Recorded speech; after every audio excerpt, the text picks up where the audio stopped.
Okay.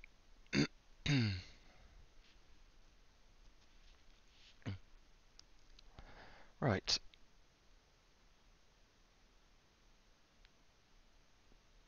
Derp. I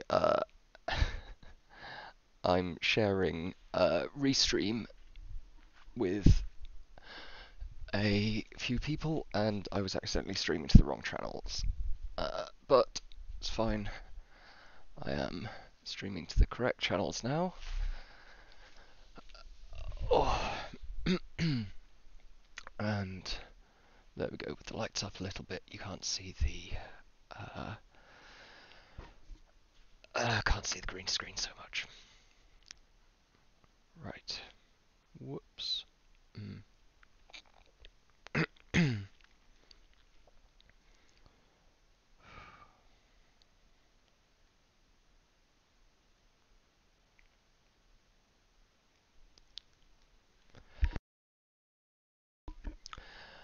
Okay. Right. Whoops daisy. On the right channel now. So yeah, happy Monday, people.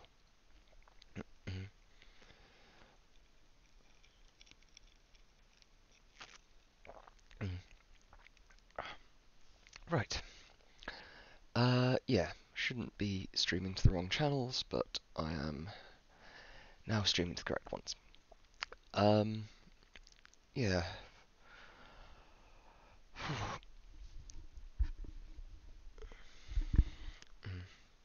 Okay. So, what was I going to do? Yeah. So I had a good stream last Wednesday, I thought. I was chatting about politics and whatnot, going over the news, and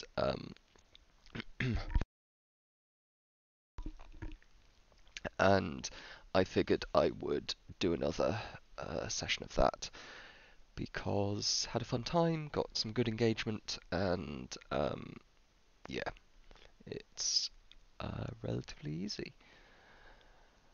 Um, so let's see what's going on. Okay, I've got to see the scrotum frog story. Lake Titicaca, of course. Brilliant. Okay, well, I think scrotum frog is a bit unfair. Okay, okay, no, with those folds, yeah, fair enough. Okay, scrotum frog's maybe not quite so unreasonable.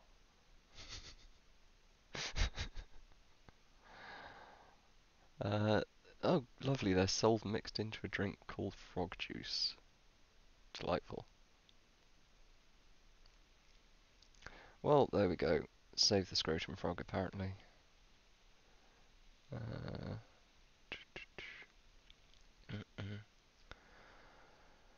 ah, well, this is not encouraging, but also not surprising.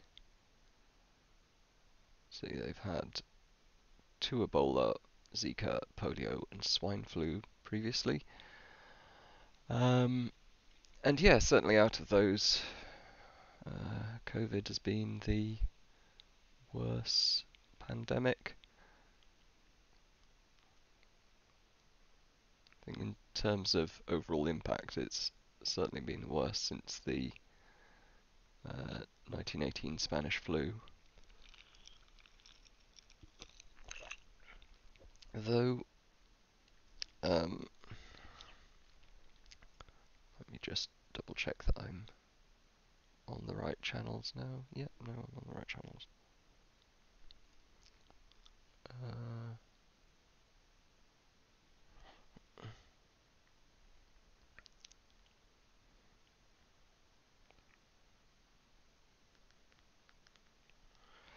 yep, just receiving messages about being broadcasting to the wrong channels.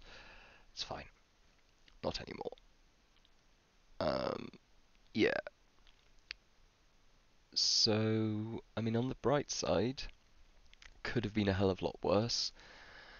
Um, the kind of pandemics I've been worrying about for the last 15 years or whatever, um, are substantially worse than COVID has been so far, though that's not so much an indication of COVID being mild as my worrying about tail risks.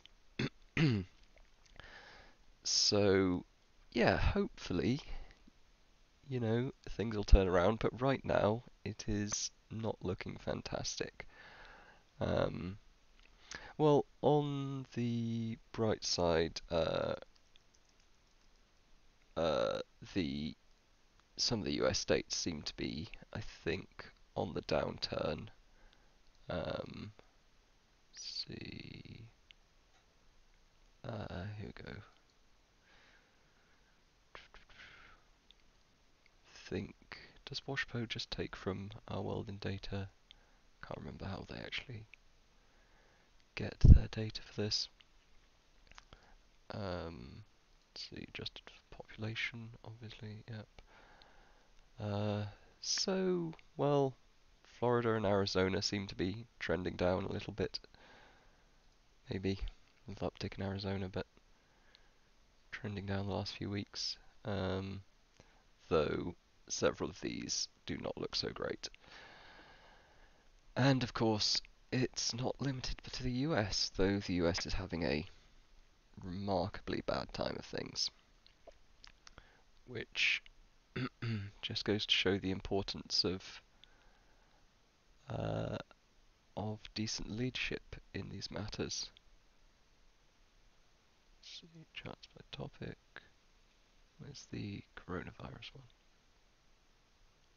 Guess it'll be in health. There we go. COVID-19. What's the global situation? Not great. Let's get to the charts. Ooh, scrolling everywhere. Come on. There we go. Okay, so this is daily new confirmed COVID cases. Let's hide tiny countries.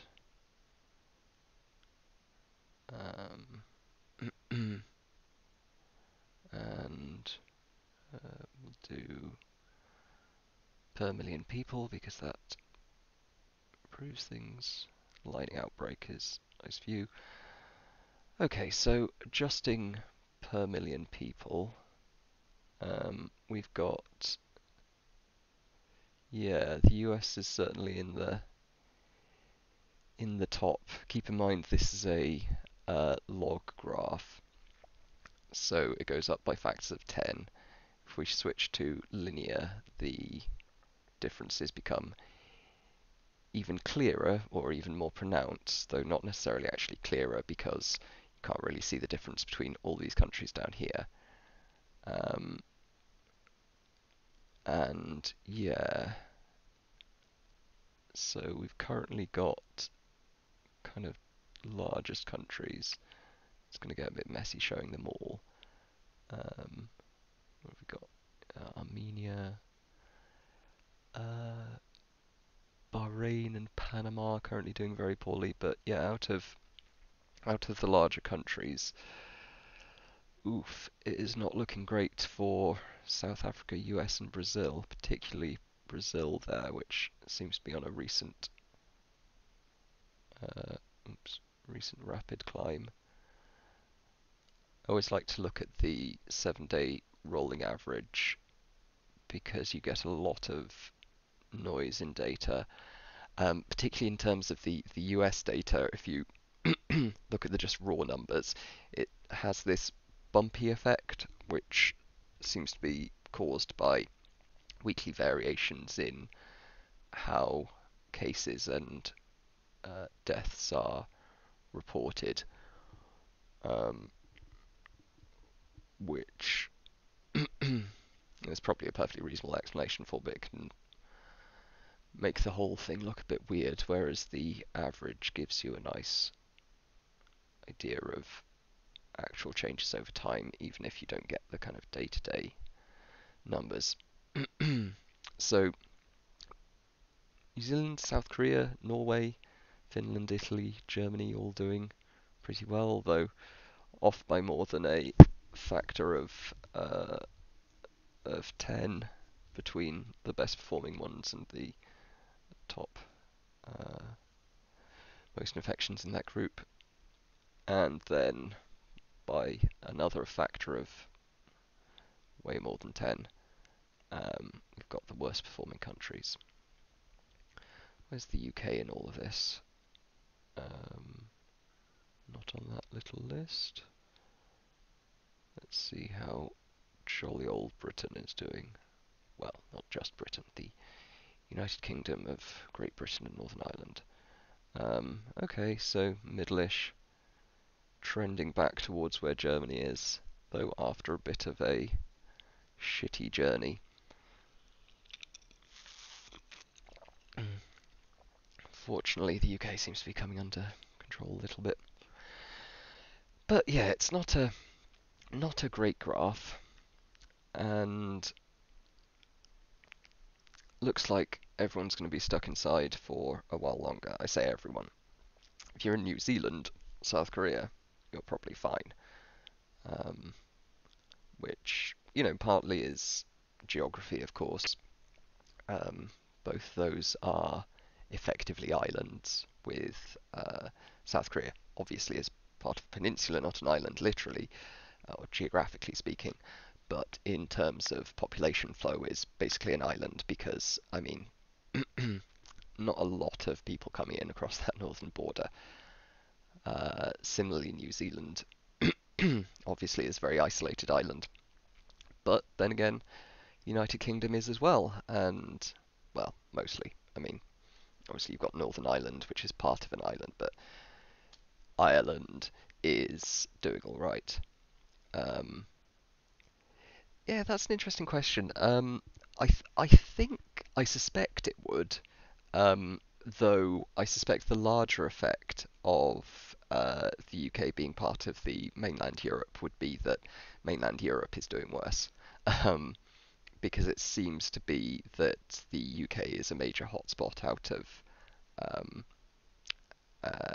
out of all of the European countries. Though that is complicated by the fact that the UK is a transportation hub, particularly the London airports, especially Heathrow, get a lot of traffic through them and get a lot of business traffic through them as well, due to London being a financial centre.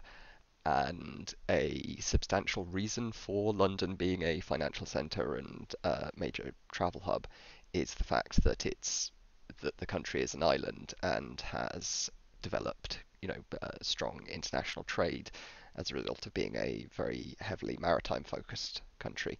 So if the UK were attached to the mainland, like via a big land bridge that occurred in the last, decade or so, then I'd suspect the UK would be maybe a little bit worse, but Europe would be much worse. But if it had been attached to the mainland, like forever, going back into kind of prehistory, then I would, I don't know, maybe it would just be like another European nation rather than a kind of major trading centre to the degree that not really anywhere else in Europe is.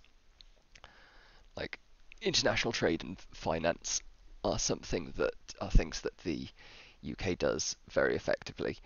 Um, Largely, my understanding is as a result of its historical sort of position, both in geographic and cultural terms, and obviously the cultural and technological kind of follow the geographic to some degree.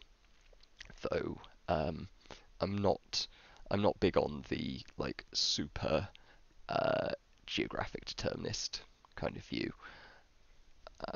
Obviously, geography affects society, um, but tectonic plates are very relevant to geopolitics because they give rise to a lot of, or they contribute to the both the formation of mountain ranges, which of course form great natural borders. You know, look at Switzerland, China, India, Pakistan, that region, Afghanistan, Turkey, lots of areas where mountainous terrain forms the basis of borders, and conversely, in eruption zones, where they're splitting off, that generates lots of rare earth metal deposits and other such seafloor um, deposits that are now being increasingly looked at for economic exploitation,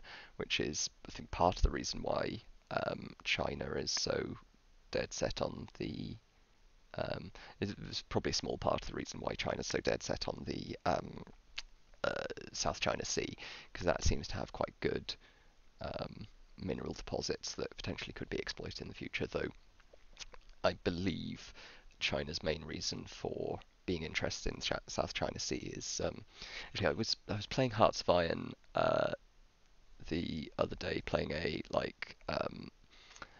uh, modern day Millennium Dawn, the modern day mod that's very good, very entertaining. And I was playing as China, and it uh, really gave me a much better insight than I'd gained from just listening to podcasts and reading the odd book into why uh, the Chinese state gets so pissy over the South China Sea. Um, and I've sort of had this explained, but in Hearts of Iron, I had the kind of direct strategic view and um, the challenge of applying maritime control to this area in order to stop my enemies, i.e., all of the other nations around there, getting access. Um, so you've got the fact that you've got two of the world's largest flows of maritime trade are coming here through the Taiwan Straits here, and through the Singapore, so Malacca Straits, that's what they're called, past Malaysia and Singapore in through here, and China both wants to maintain open control of this for its own trade purposes, and wants to be able to shut down these routes in order to control its enemy's trade in the event of war breaking out. And the problem for them is that they've got uh, the Philippines over here, who aren't exactly super friendly, although increasingly so, partly because they've been making uh, active attempts at diplomatic pressure. Excuse me. You've got Vietnam here, who, despite being sort of nominally communist still, are not a fan of China. Similarly, South Korea, uh, who's kind of stuck between Japan and China, neither of whom they're massive fans of. Um, it's often forgotten in kind of Western discourse, but China used to be, and kind of still is, a massive imperial power.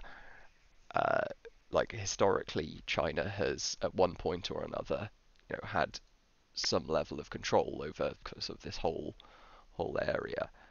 Um, so a lot of the countries around there are understandably skeptical of Chinese power being projected, because they remember not too many years ago in kind of historical context, a few centuries or whatever, being very much under the thumb of the Chinese nation and not being big fans of that.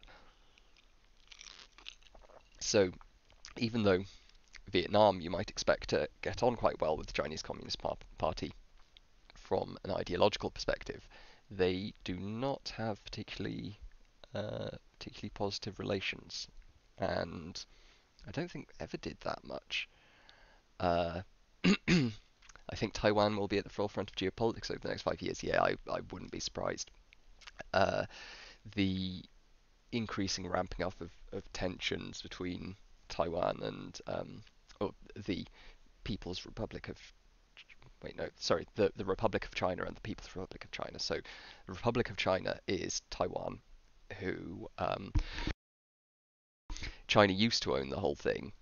Then they had a civil war, and the Republic of China, who's the real good China, um, who have like free elections and vibrant democracy and free speech and all of this good stuff. They're arguably the most like functional liberal democracy in Southeast Asia, and certainly they have a bunch of values that I think we should be supportive of. And yet, the vast majority of nations don't recognize them as an independent country. So it gets called Taiwan, even though uh, the government calls itself the Republic of China. And then you've got the People's Republic of China, um, which is obviously run by the Chinese Communist Party, who very much want Taiwan back. And there was a force in Taiwanese politics that was, well, there still is, but it was more prominent, that was very supportive of reunification. Maybe something along the system of Hong Kong or any of the other like semi-autonomous regions where like the idea was that Taiwan would join back in, wouldn't be subject to all of the Chinese Communist Party rules, but would get to be part of the broader unified China. But of course, with the increasing aggression between the People's Republic of China and the Republic of China over the last couple of decades, and particularly with the Hong Kong protests, like that has just destroyed support for reunification, particularly among the youth vote, as my understanding. I don't fucking microphone. I don't claim to be an expert in this by any means, but my understanding is that the support for reunification is just like through the floor. So yeah, that's probably not going to happen because the only way it's like realistically going to happen non-militarily is through, excuse me, some kind of brokered dialogue between the People's Republic of China and the Republic of China, probably mediated by like the US or someone, um, maybe like a European country, I don't know, um, and uh, then voted on some kind of plebiscite among the people of the Republic of China. But yeah, things are. I mean, as you're saying there, Josh, things are worrying as hell. And if I were a young person in Taiwan right now, in the Republic of China, and you're giving me the option of staying independent or joining back up with the People's Republic of China, which has been just completely shitting over the one country, two systems concept for several years now, and is brutally repressing the people of Hong Kong. I would not be looking at that situation and going, yeah, yeah, let's get back under the Chinese Communist Party's thumb. That sounds great. No, I certainly would not. And, I don't blame them for shying away from that. But, of course, the outcome is that the People's Republic of China, the Chinese Communist Party, isn't particularly happy.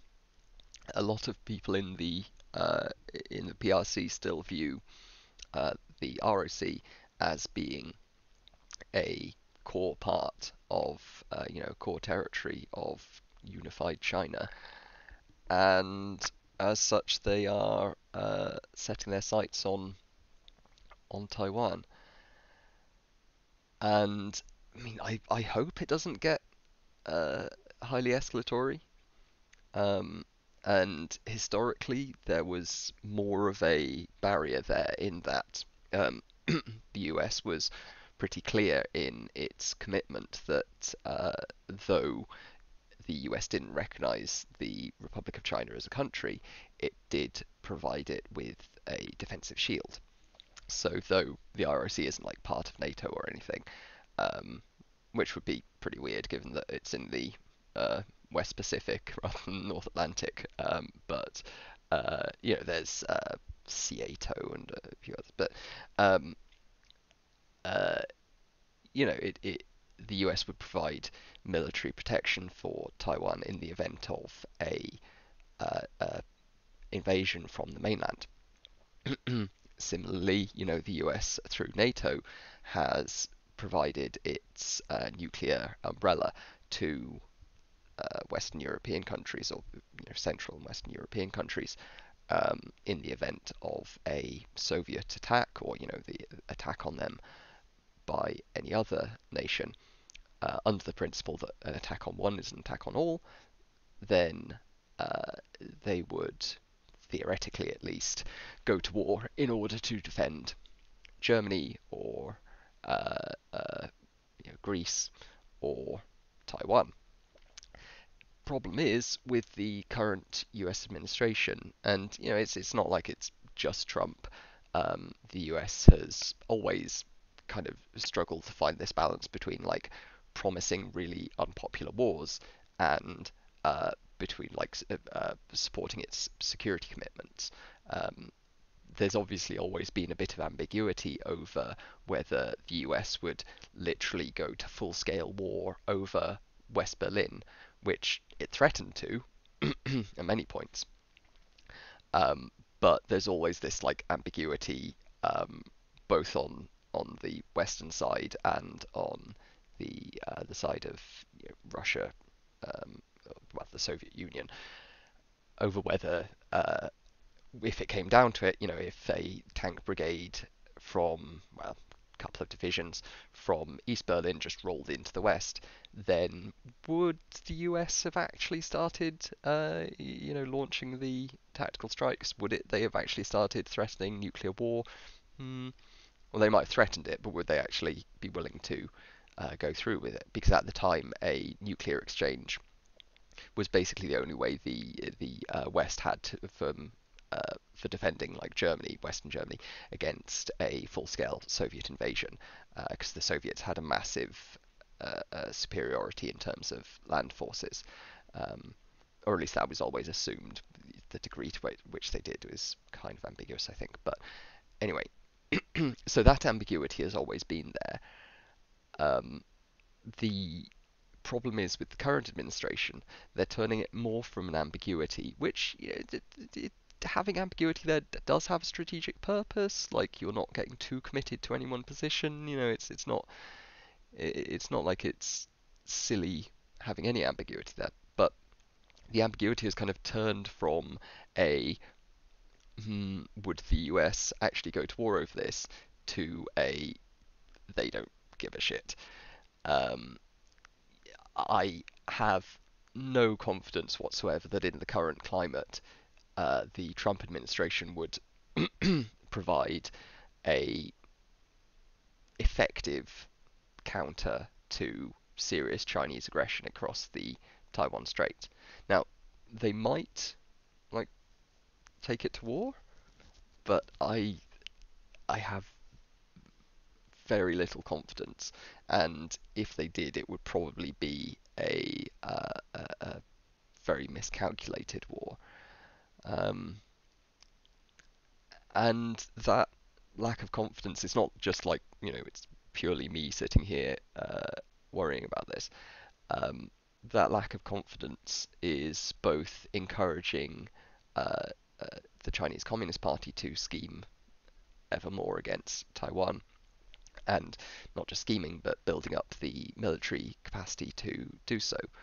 Um, and it's, you know, encouraging Taiwan to worry more, the people of Taiwan encouraging other partners to start looking at how confident they can be in the military support that the US would offer them.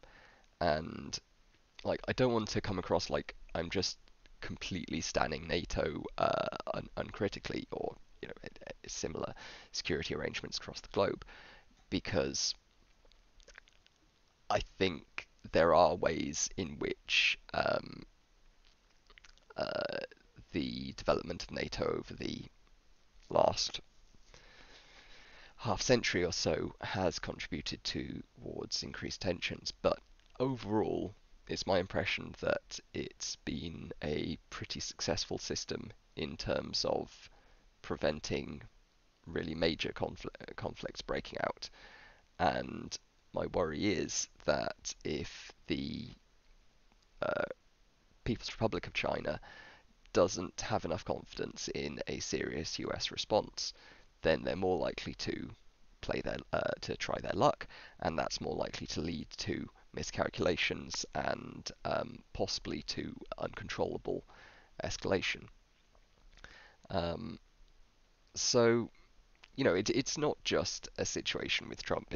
It's not like we can point towards every geopolitical problem and say Trump did this, because he doesn't have that much power. He doesn't have that much competence to engineer all of these world problems, and they all rest on uh, substantial historical circumstances.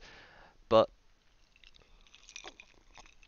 Trump currently being in power doesn't give me a lot of confidence if something did kick off in the South China Sea. And even if he's gotten rid of, if we get Biden or whoever ends up as Secretary of State in the US, um, I think you're right, Josh, that this is going to be a major geopolitical issue, um, increasingly so over the next few years. I mean, what do I know? I'm, a disabled neuroscientist. This isn't my area of expertise by any means. As I said earlier, I was kind of uh, uh, speaking about genuine insight. I've gotten into this situation from playing a video game, so I'm not encroachment into Ukraine, attempts politically gains, fast ball, really good moves. Um, uh, is this encroachment by Russia you're talking about? Because I mean, good moves effective. Um, I don't think morally good, but certainly in terms of regaining Russian prestige, particularly in the eyes of his own people. Putin's adventurism in Ukraine seems to have been pretty effective, and it's just received like no meaningful response. Um, and obviously this occurred on Obama's watch, and probably should have been a bit more uh, robustly dealt with. I don't think a military response was necessarily a good one, but I don't know. That's the problem with all of these geopolitical conflicts, is there's not ever any really good clear answer, because if there were, people would just take that and it wouldn't be a geopolitical conflict anymore. It would just be, you know, that argument between two countries that was very quickly resolved. Um, but nah, that's my careful analysis. So yeah, we've got Ukraine here. Oh, and I was reading uh what's the bloody name of the thing? I keep on forgetting the name of books, even when I've really enjoyed them. Red Famine, that's it, by Anne Applebaum. Um, uh, how many people killed in death camps by the Nazis and the whites? You know how many Russian died in Ukraine in World War II? Do you know how many people killed in death camps by Nazis and their white Russian bootlickers there? Um, I mean, yeah, there were a lot of people killed in death camps in the Nazis. By the Nazis, there were a lot. of Russian soldiers who died to defend the Soviet Union. Absolutely. Um, that was the whole thing was absolutely monstrous. Yeah, I'm also familiar about the British Empire's attempt at taking Sevastopol during the Crimean War. Um, I am also, however, uh, vaguely familiar with the ethnic cleansing and genocide and engineered famines that the Soviet Union implemented during the 1920s and 30s in Ukraine, which like what do you think of the West backing of Nazi groups in West Ukraine? My understanding is that the West backing Nazi groups in West Ukraine is a uh, pretty big, pretty standard line of Kremlin propaganda. Like there are, I, I should say, I'm not at all an expert in this matter. Um, I can't claim to be speaking with any great authority here. But it is my understanding that while there are some neo-Nazi groups in Ukraine, and they should absolutely be condemned, um, the uh, prevalence of Nazi groups is frequently overstated by Kremlin propaganda, and Sputnik News, Russia Today, etc. What was the biggest famine in Russia? I'm not certain. Like ever. Um, I would guess probably during the Tsarist regime if we're talking just about Russia, rather than like the Soviet Union as a whole. But I'm not an expert. Like I say, I just read a book the other day about the Ukrainian famine, the Holodomor, which seemed pretty fucking bad, um, and seemed targeted against uh, Ukrainian nationals and like targeted against Ukrainians as an ethnic group, at least to some degree, which like maybe gives. I mean, the development of countries is always a very messy business, but maybe gives the Ukrainians um, justification in being, an independent country separate from Russia. Um, Obviously, these things are always very complex, but um, go back to your Biggles and ventures in slaughtering the wargs, you brain dead piece of shite. Okay, okay. Um, yeah, if you're welcome to like converse with me, but anything more like that, and we'll give you a ban because let's be civil here. Um, I'm not sure what your position is. I'm guessing uncritically pro-Russia. Like I don't know, um, but yeah.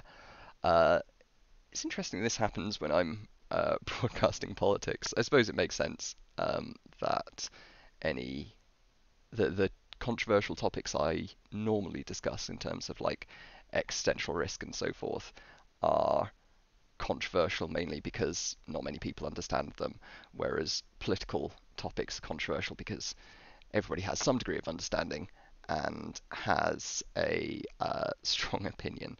Um, yeah, fuck tankies. Not sure if this person is a tanky because there are some people who are just. Thank you, Amy. There are some people who are just very like pro current Russian government without necessarily um, standing the Soviet Union. But yeah, the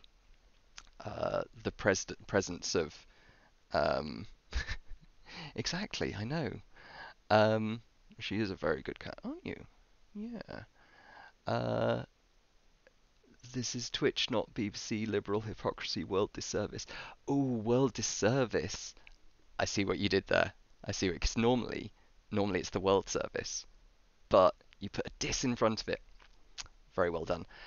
And yes, it is Twitch. Watch out, the cat will give you fleas. No, I treat her for fleas regularly. She's a pretty clean puss.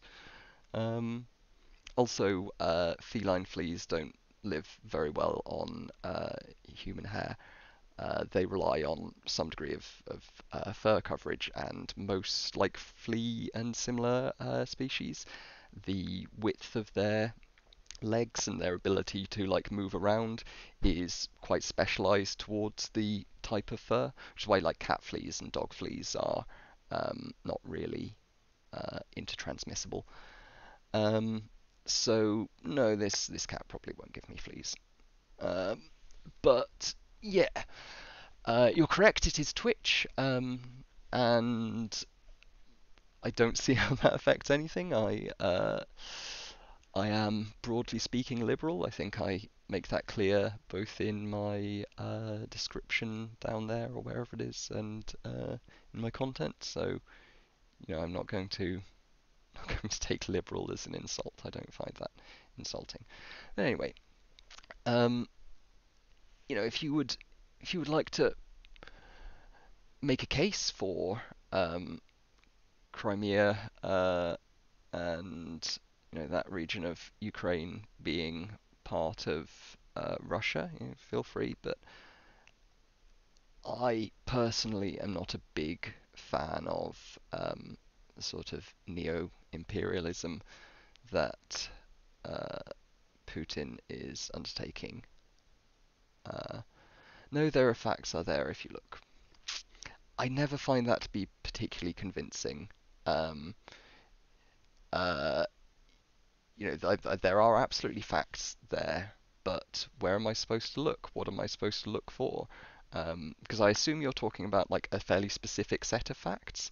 I would guess they're not the facts found in most of the books I've been reading or the uh, uh, the articles I've been reading or the podcasts I've been listening to. I'm guessing they're not the kind of facts found in Lawfare or the Washington Post or any of these sort of facts. Um, uh, Category right now you're in is alongside Patriot Soapbox News Networks and what looks like a viewer submission political channel. That would that would explain this. Uh, yeah, I'll probably try to keep the political streams to like one a week, because I find it enjoyable, but also last time we got a few nutters in. Although interesting that last time we got the Nazi talking about uh, you know uh, the neo-Marxist cultural Bolshevism or whatever he was going on about, and this time we've got, I'm not sure, um, Tanky maybe. Uh, what do you think about child cobalt mining? I think it's bagged. In fact, I believe I mentioned the other day. Was it on here? Shit, I can't remember whether I mentioned it on here or in a conversation to someone else. But the fact that there's a variety of developments. No, it was on here with Jennifer Crouch. Uh, there's variety uh, of battery developments that are reducing the need for cobalt, which will be good given that most of the, I don't know about most, but a substantial portion at least of the cobalt mining in Africa is particularly in the Congo, DRC, is undertaken um, by children or more broadly by people working in slave labor conditions. Um, well, it's all liberal economics. Um, I okay. Oh right, the gold mining is all liberal economics. I mean, no, no, not really. I'd say the World Bank, for example, is the IMF are fairly like liberal institutions in the context of like liberal economics, and both of those are pretty supportive of not uh, not having um, child labour and so forth. You see, liberalism is distinct from imperialism. Yes, quite distinct. I'm not saying there have never been countries that have been both liberal and imperial, um, in some sense. Like the US engages in some vaguely imperialist behavior. The United Kingdom, of course, was the birthplace in many senses of liberal politics, and yet had a uh, literal empire um, uh, going. So, the world's biggest empire. So liberalism definitely isn't inherently separated from imperialism, but I don't think liberalism necessitates imperialism by any means, unless we're talking about like necessitating some kind of international investment, which, like, if you want to call any kind of international investment imperialism, then okay. But you seem pretty educated. Why are you still liberal? What do you dislike about leftism? So, I mean, maybe it's just the kind of direction I've. Sorry, just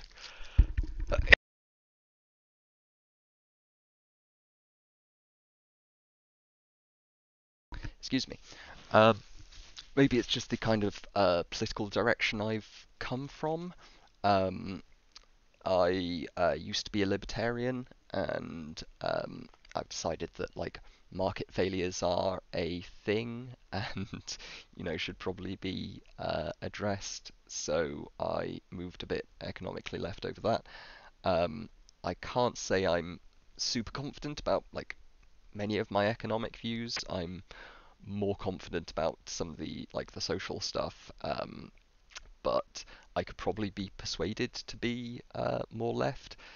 I mean, part of the problem, this is addressing to Crockett, part of the problem is that like it depends on what we mean by leftism. Um, what's your what's the leftist theory you're interested in, Crockett? Because I haven't read like The Conquest of Bread or uh, Capital or anything, but yeah. Um,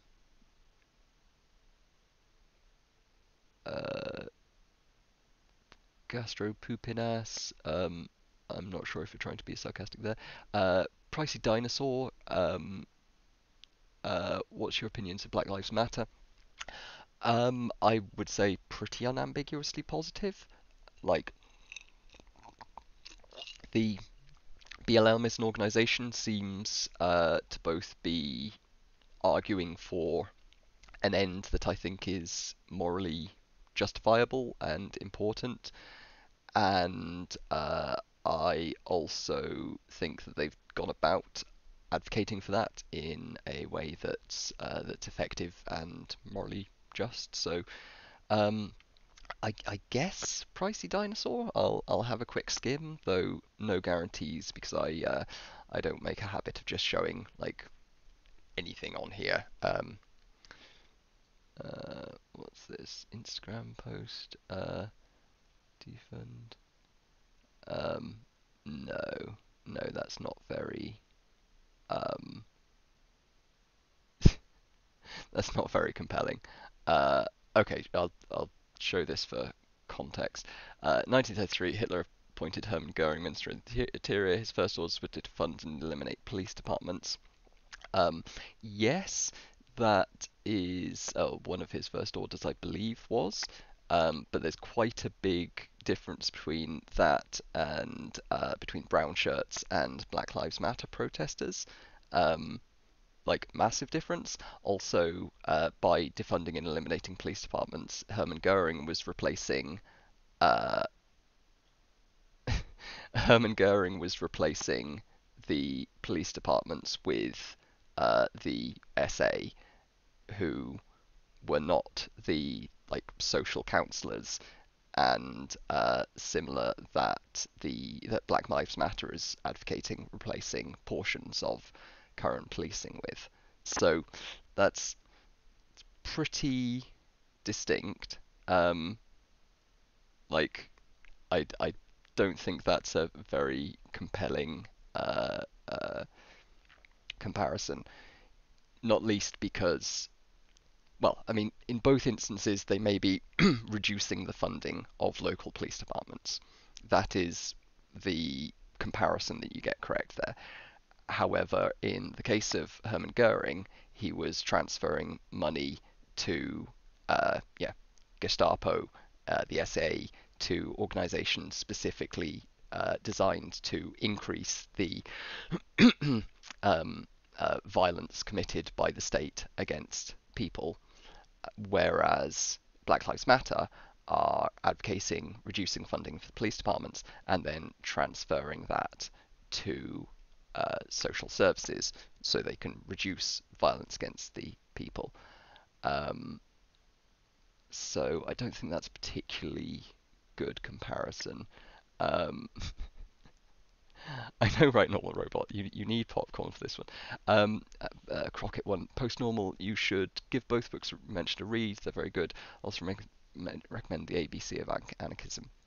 Um, I will have a look at least a summary of Conquest of Bread because Capital. I'm somewhat familiar with the labor theory of value, and it's both not very convincing to me, and it seems that most modern economists don't like hold it in particularly high regard.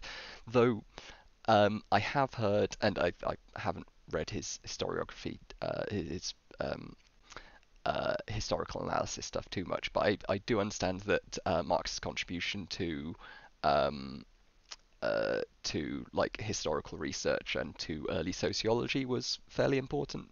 Um, but like the late theory of value just seems to ignore a lot of the inputs to actual creation of economic value. Um, and like every socialist country has ended up implementing some kind of market-based system anyway, like at least the ones that wanted to survive vaguely functionally. So Marx's economics, um, though I'm not an economist, so. Hmm. BLM's leaders are Marxist and discriminate against men. I don't think so. Sorry, you were saying something about Pricey Dinosaur. BLM has been donating millions to Joe Biden. What makes you think they're going to defund? And what makes you think they're going to donate their defunded police money to communities and schools? I mean, so first of all, it's not really donating; it's just shifting funding.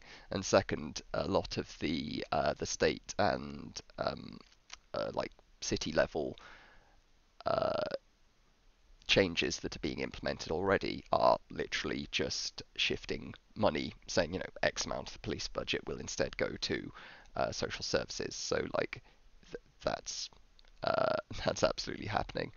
Um, uh, Gastro Pupinas, financial reconstruction of Nazi Germany funded by English imperialism. I mean, that's not even true. The Marshall Plan um, reconstructed. Oh, wait, you mean the financial reconstruction after the Great Depression? I don't even know what you're on about. Um, uh, all parts of liberal imperial mission to civilize Africa. I mean, you're just. I think you don't understand. I mean, maybe I don't understand history very well. Maybe all of this is accurate, but I think you are. Um, I think you are just kind of making stuff up, or rather, I think you are probably repeating made-up things that you've read. Though, indeed, I am pleasant middle class of England, so maybe I just haven't heard about all of this. Though I'm familiar with Cecil Rose's contribution to racialism, like that's definitely a thing, and the development of South Africa and Rhodesia under British imperial rule were absolutely monstrous. So like I'm not I'm not shying away from that. I'm not sure what kind of imperialism apologist you think I am, but I certainly recognise that the uh, haven't done your homework really. Well, maybe you could help me do my homework. Maybe you could point me towards literally any resource rather than just saying, do the reading. The information's out there. Like, come on. If you honestly believe that I'm massively wrong here about like imperialism and the contribution of liberalism to the evils of the world, then provide some links. Provide like some information. I'll go and take a look at it, and this time next week. I mean, as long as it's not like many books. Um, but if there's an audiobook of it and it doesn't look like it's absolutely insane, then I'll give that a listen. Or if you've got some articles or whatever, happy to give them a read. Pricey Dinosaur, do you think Black Lives Matter should be labelled as terrorists since they've killed multiple people and committed arson and vandalised businesses? I mean, that depends on whether Black Lives Matter as an organisation has been actively organising terrorism, which I don't think it has, and I don't think you have any evidence of, or whether it's that it's a massive, at this point, international movement, and inevitably a few of the people involved will be murderers because, um, you know, if you get a large enough group of any people, some of them will be involved, will be very bad. Um, Also, like the amount of arson and vandalization that's of businesses that's been undertaken is pretty small. It's compared to if you've seen how like France riots, compared to a French riot, it's like, come on, calm down. Um, Gastropooping ass. You should be equipped. I'm not your genre. Okay, like, I mean, Soviet famine, Nazi reconstruction. Uh, so Gastropoopanas, you're just coming up with nonsense. I think your privileged education should have equipped you beyond comfortable confirmation bias. My privileged education, which, do not get me wrong, was a privileged education, still is a privileged education. I have an undergraduate degree in physiological sciences, a master's in neuroscience, and I've completed most of a doctoral course in surgical sciences. None of those are history or sociology or any of these things. So why would have my education equipped me to know about this history, which I'm not sure is true. I think again, really surprised. I know a dustman with more brains than you. Okay, sorry, I just losing track of all of this chat. Okay, Crockett, property damage is completely irrelevant compared to the lives of humans. I so that's a popular position. I'm not confident it's always true. I think there probably are some levels of property damage that outweigh damage to humans, although that's generally because of the harm it causes to humans. Like blowing up a hospital or something is very, very bad, but that's mainly because of the knock-on effects it has on humans. So, yeah, okay, I'll buy that. Call it. We will do it next week. I don't know what you're on about, Gastropooping ass. Um, Man was burned alive whenever they lit a building on fire. Oh, Pricey Dinosaur, if you've got a link to Black Lives Matter activists, committing arson that killed someone, I would be interested to see that, and I would absolutely condemn that. Um, Destroying federal property, I'm less worried about. Um, Gastropooping I'm sorry, I've lost track of um, nor robot. I checked the three next largest politics channels. One guy is debunking stats of the China virus. Second guy is trying to argue that some American alt-right stance should be called neo-federalists, and the other guy is talking about race and financial banking of the Young Turks like they're Majestic 12. Well, I'd like to think I stand up moderately well against those three at least. Um, though of course, as we all know, Majestic 12 is spreading the Grey Death virus at the behest of First Life in order to further the evil goals of Bob Page. Wake up, sheeple. The Game Hoarder, you have a pleasant tone. Thank you. um, how about beating people and putting them in hospital? I have lost track of. Body found at pawn shop. Okay, here we go. Here's a Um, they found it at pawn shop. Man's body Monday, as state, and local authorities were going through the burned record at Maxit Pawn in Minneapolis. Um, yeah, I mean, if this was started by Black Lives Matter protesters, it looks like there's not a lot of actual information on this yet. Um, it was burned during the protests, but yeah, certainly if a prominent Black Lives Matter protester is found to be connected to this, then that wouldn't look great for the movement, and I would absolutely condemn that person. I don't think Black Lives Matter as a whole is encouraging, like, I don't think they're even encouraging burning down of like police stations and whatnot, let alone private property. Uh, though there are certainly some protesters who encourage burning down police stations, but BLM, like as an organisation, has been pretty restrained. Um, and the fact that some protests are certainly getting out of hand uh, isn't really a criticism of BLM specifically. Uh, Aceman X130. I'm worried about baseball and football not being able to continue. That's what I care about. Um, Fair enough. I don't mind about football and baseball. Though I did see didn't I think it was football. Didn't the NFL? Yeah, I was thinking NHL, but no, that's hockey. Um, the NFL I think are doing like CG crowds now, which is pretty cool. I wonder if they'll look better than the ones on the football computer games, which always like when you actually look at the crowd, they're always like three people all going uh. Um, I say that I haven't played a football game in or soccer game in uh, years. So maybe they've gotten a lot better. Um, Gastropupiness, are you afraid you seem a perfectly normal chap, even though your beanie would indicate otherwise? I'm not sure. My beanie indicates that I want to keep my hair back. Um, that is all my beanie indicates. And yeah, so. Um, Crockett, by the way, if you don't want to spend a lot of time reading theory, non-compete and thought slime on YouTube are both pretty good. Okay, let me uh, make a note.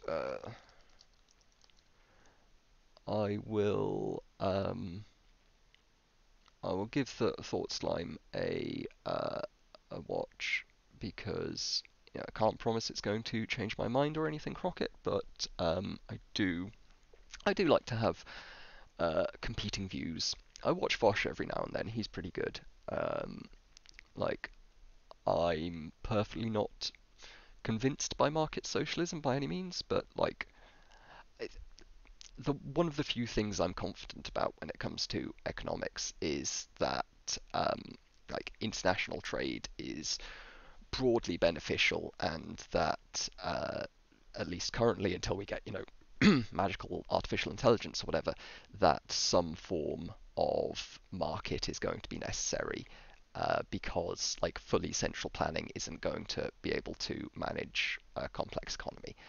So like market socialism, maybe I can perhaps be persuaded by. Um, it's not necessarily uh, terrible. Are we the British getting butthurt again? Um, hmm? Seems like a Doomcock man to me. I don't know what that is. Requirements comes to be a cop in America's high school diploma and 12 weeks of training. I'm not sure if it's. I'm probably like a while behind chat now, but I'm not sure if it's literally 12 weeks. I think it probably varies depending on location, because obviously these things aren't like centralized. And I know like the FBI have to have at least an undergraduate degree, usually a graduate degree, and like a couple of years of training. But I think like beat cops, local patrol cops, yeah, they have remarkably little training compared to like Europe, most places in Europe at least, which require most places minimum of a year. it is quite concerning that you can get a badge and a gun out on the streets with just hardly any. Um, oh, oh, ask that question private prior stream to kick up dirt. Okay. Vosh is racist, ableist, and sexually harassed people. Oh dear, I don't know any of the background to that, but if true, that seems troubling. Um, well, socialism can operate in social democratic economy. Um, yeah, yeah, it probably can. I'm not an expert, but let's see. Oh, chat's going quite fast by my standards, at least. It's nothing like Destiny's chat or something which is just whizzing by. But no, this rather well. Um, Cops should have been to any college. Community college works. Yeah, I think again, I'm not an expert in criminal justice, but it's Twitch, and who's an expert in anything here? Um, but yeah, I suspect that things would be a lot better if cops did have to, in the US, if cops did have to go to some level of like higher education. Um, I would like to see them all get courses in like at least basic introductory ethics and like political theory and so forth. That's probably um, beneficial, but at very least, you know, a little bit more education than high school seems sensible. Um, let's see. Pricey Dinosaur, Trump or Biden, pick the right one. Nice sub to you. For what? For President of the United States, Biden certainly. For I mean, there's not a lot of things I would prefer Trump for. Um, yeah, Biden. I mean, Biden's got problems, but he is a hell of a lot better. Socialism has and will never work. I think if we're talking about like classic old style socialism, then yeah, definitely. I don't think Cuba is working particularly well. I don't think that the Soviet Union worked particularly well, that China worked particularly well until it had market reforms under Deng Xiaoping, though um, work well. It's not working very well for human rights at the moment, but um, most successful national policies of the 20th century has and will never work. Okay, replying to Crimson Center. Um, I uh, I think it depends on what we mean by socialism. If we're talking about socialism as like the form of government, then it doesn't work very well. If we're talking about some um, like socialization of the economy, uh, then absolutely. I mean, you look at Sweden and Norway and Denmark. Not that they're without problems, but they certainly. Um, Gen Z anarchist. Why does everyone hate? Uh, okay, I'll check this later maybe. Uh, Continue scrolling down. Um, let's see. I'm sorry, I just have lost track. I'm going to scroll to the bottom um, and try to keep up with this. Um, let's see. Okay, little boat Bean the goat. A vote for Biden is vote for his VP. I don't think Biden has chosen a VP yet, have they? Um, uh,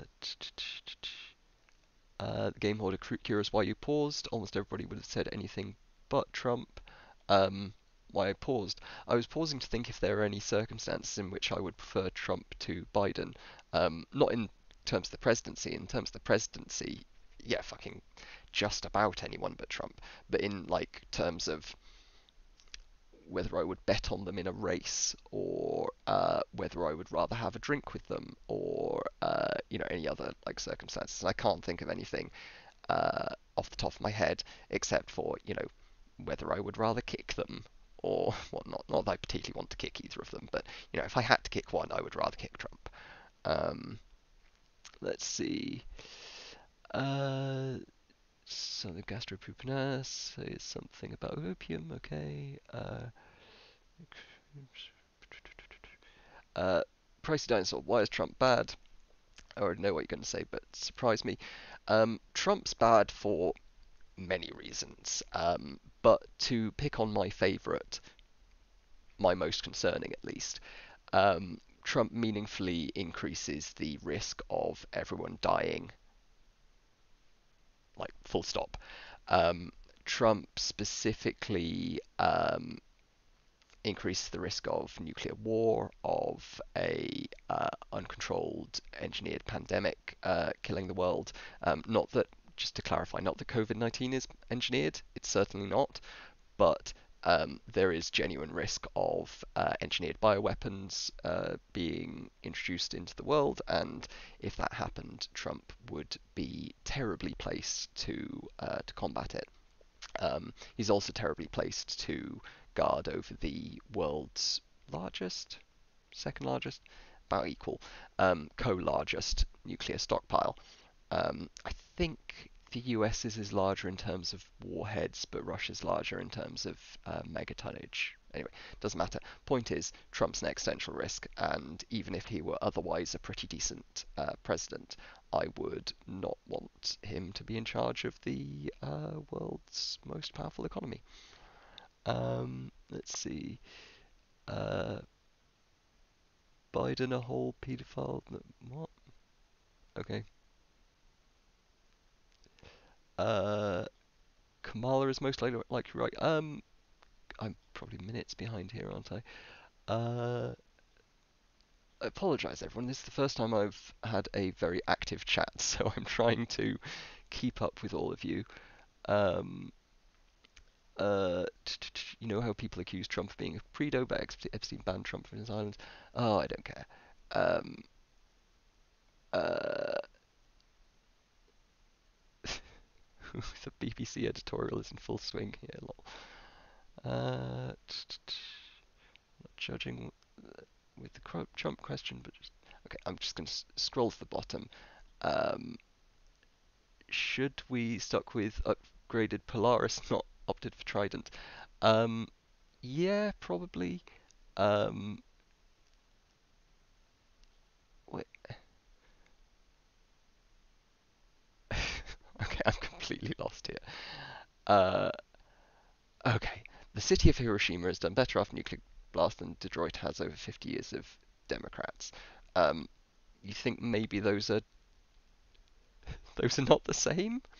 Um, Detroit has been affected by Detroit's one of the like big losers of globalization, of course. I think globalization is wonderful, but it certainly generates some losers, and Detroit is arguably one of them. The combination of jobs going overseas and then being automated has fucked over Detroit. Whereas Hiroshima got a large, I mean, got Douglas MacArthur and a huge influx of reconstruction support. So I'm not sure the two are comparable. Nukes and economic devastation are fairly distinct things. Let's see. ContraPoints trash too. Oh, I'm not getting into that whole ContraPoints thing. Was the Avon an economic success in comparison with 1500 bomber raids? Huh? Um, Economic success. I mean, I think. Well, here's my spicy take on uh, like firebombing. That it wasn't very good, and that it probably didn't contribute as much to the ending of the war, either on the Germans or the Japanese side, the um, as Curtis LeMay and Bomber Harris advocated, and probably shouldn't have been done, at least certainly not to the extent. I mean, don't get me wrong, it was a challenging military situation because they didn't have the accuracy to hit the strategic targets they actually wanted to go for, but still, um, the uh, were the still not good, and the dropping of the A bomb, um, though you know easier in terms of um, number of bombers needed and so forth, I think probably shouldn't have been done. Though the historical context surrounding the decision to drop the A bomb was quite interesting, because it had been everyone sort of everyone lots of people think that it was this big really difficult decision that Truman made. That he sort of sat down, had the A bomb explained to him, and then went, how am I going to use this? Am I going to drop it on Hiroshima? Which, of course, isn't how it happened. The um, bureaucratic inertia at that point was so far gone that Truman basically had no like meaningful control over it. I mean, he probably could have stopped it if he'd had the mind to, but it was kind of entirely in military hands, and he left the vast majority of the decision making down to the military, which in retrospect obviously isn't a great idea. But it was mainly only the like physicists who were working on the project at the time who like had serious misgivings, probably in part because they were the only ones who had any real understanding of what they were handling. Okay, I've just let this whole thing, the whole debate that I've yeah, 14 viewers, let's go. Yeah, this is a lot of viewers for me. So, thank you everyone for watching. Crimson Center, he's avoiding my comments whenever he sees something he doesn't like, he just disregards it. I am not intentionally avoiding your comments, Crimson Center. I'm just kind of trying to skip down lots of comments here. Uh, though your latest comment, Trump, a whole great economy, lowered unemployment of women, Hispanics, and black the past 4 years while shutting down a sex trafficking ring. Um, I mean, Trump doesn't have the lowest unemployment now, and if you want to claim Trump's low unemployment, it's you've kind of got to admit that that trend very much started under the Obama administration. Not that either of them is exclusively responsible for the unemployment rate, because unemployment is a very complex phenomenon, and it's not just the president who has an impact on that. There's obviously, the Fed and Congress, and just what the world economy does, which the president doesn't have a huge amount of impact on. But if you're going to try to claim that Trump gave a great economy, then you've got to admit that he was handed a pretty excellent hand of cards by the Obama administration. And unemployment of women. Okay. Uh, right. Let's catch up. To be honest, nobody should be sorry about the two bombs because they wanted to kill a million and take us over, but we did first. We're nice enough to give the whole country back. I mean, that doesn't seem like a particularly convincing argument to me. Um, the Japanese regime at the time was absolutely monstrous. The Imperial Japan was like in many ways comparably bad to the Nazis. But that doesn't mean that all of the people in that under that regime were deserving of death. Um, so just flattening their cities. I mean, I'm not trying to present it as a simple thing, because the there at least a lot of people believe, a lot of historians seem to believe, that the alternative would have been an invasion of the main islands, which certainly would have been an extremely bloody affair.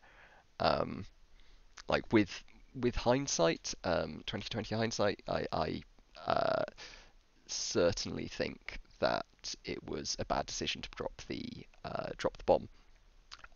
But that's only knowing what I know now regarding the build up of the Cold War, and the massive thermonuclear risk that we have endured ever since. Um,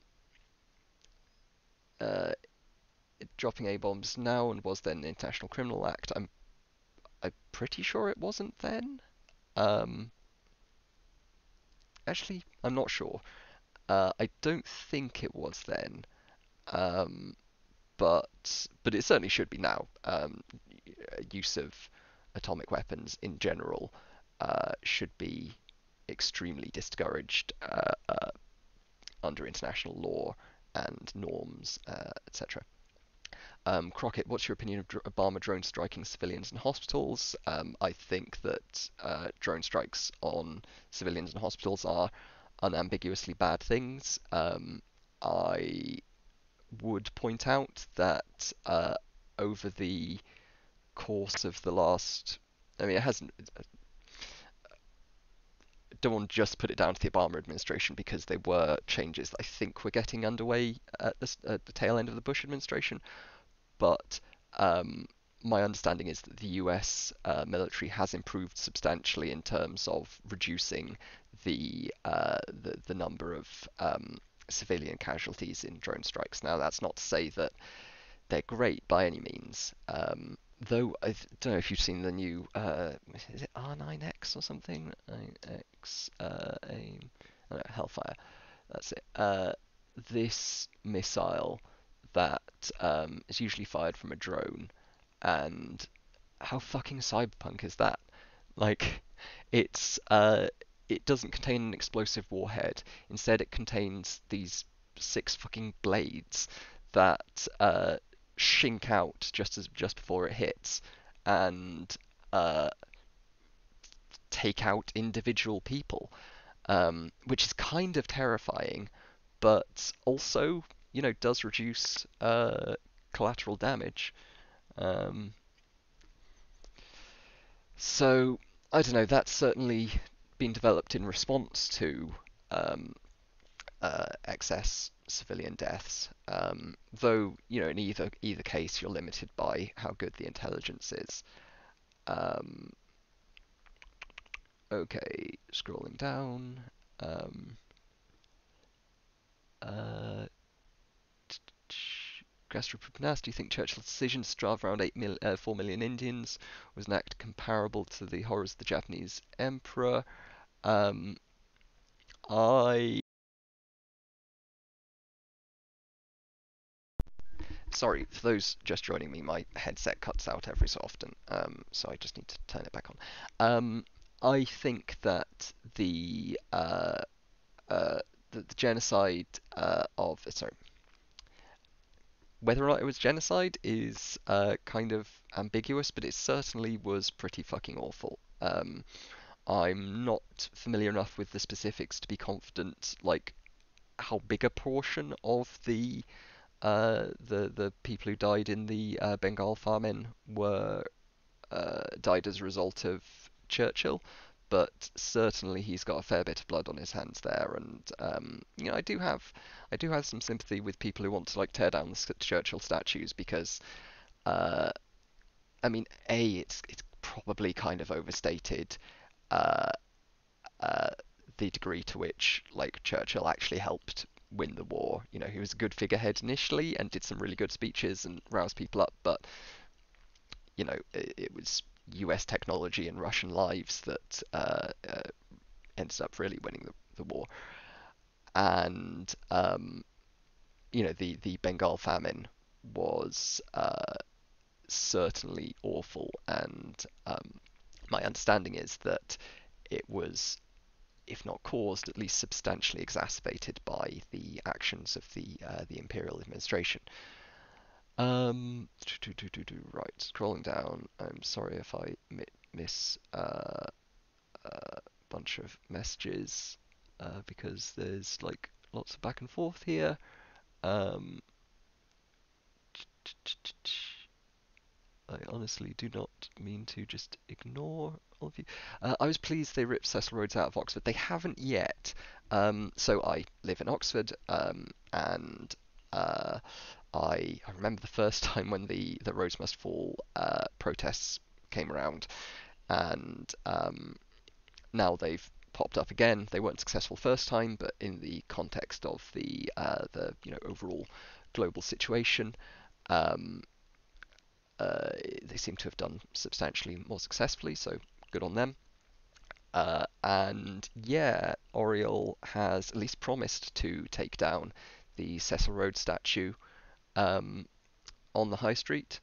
And though I understand that it's not actually down yet, I haven't been out of my house in weeks, so um, but they are taking it down soon, so that's good. And yeah, I kind of hope they rename Rhodes House as well, because if you've heard of the Rhodes Scholarship, it's a scholarship at Oxford, mainly for people in the coming from the US, although I think they do like Canada and some places as well. Anyway, um, Bill Clinton had one, or has one, was a Rhodes Scholar. Um, I would like to see that name changed. Bent Hope visited Oxford yesterday. Happy to have you. Thank you for visiting our lovely town. Hope you enjoyed. Should the Rose Scholarship be renamed too? Yep, I think it should really. I personally don't have any problem with like taking a bunch of money invested by some rich person, a century or more ago, and using that for whatever good it can be used for. Um, I think the Rose Scholarship as an institution seems generally pretty good, um, but uh, yeah, give it a new name.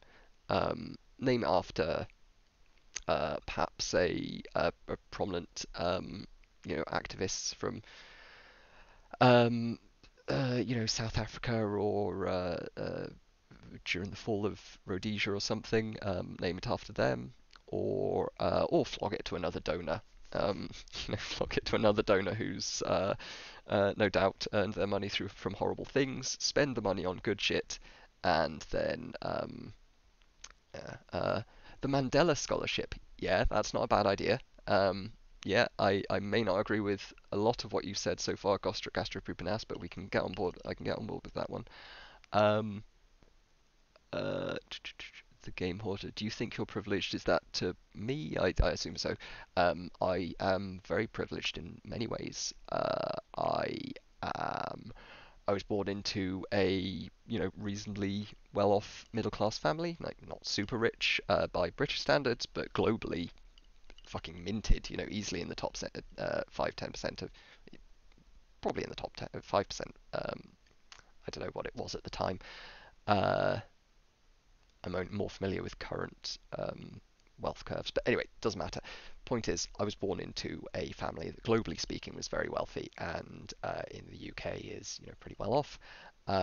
I've had support of very nice parents and friends and so forth, and I've been educated at Oxford, so that's certainly privilege. Um, Mandela Scholarship. Uh, Yank trolls are trying to work you out post normal lol. Um, I have no idea who's trolling, who's not, but I'm enjoying the conversation nonetheless. Um, there's always some out there that be less privileged than you. True, that is true, but I think so. I think there's multiple ways of using the privilege concept, and like just trying to do the kind of you know let's add up all of the privileges and see how many privilege points we have, and if I have fewer privilege points than you, then everyone has to listen to me, which like is the kind of conservative stereotype of it. I think that uh,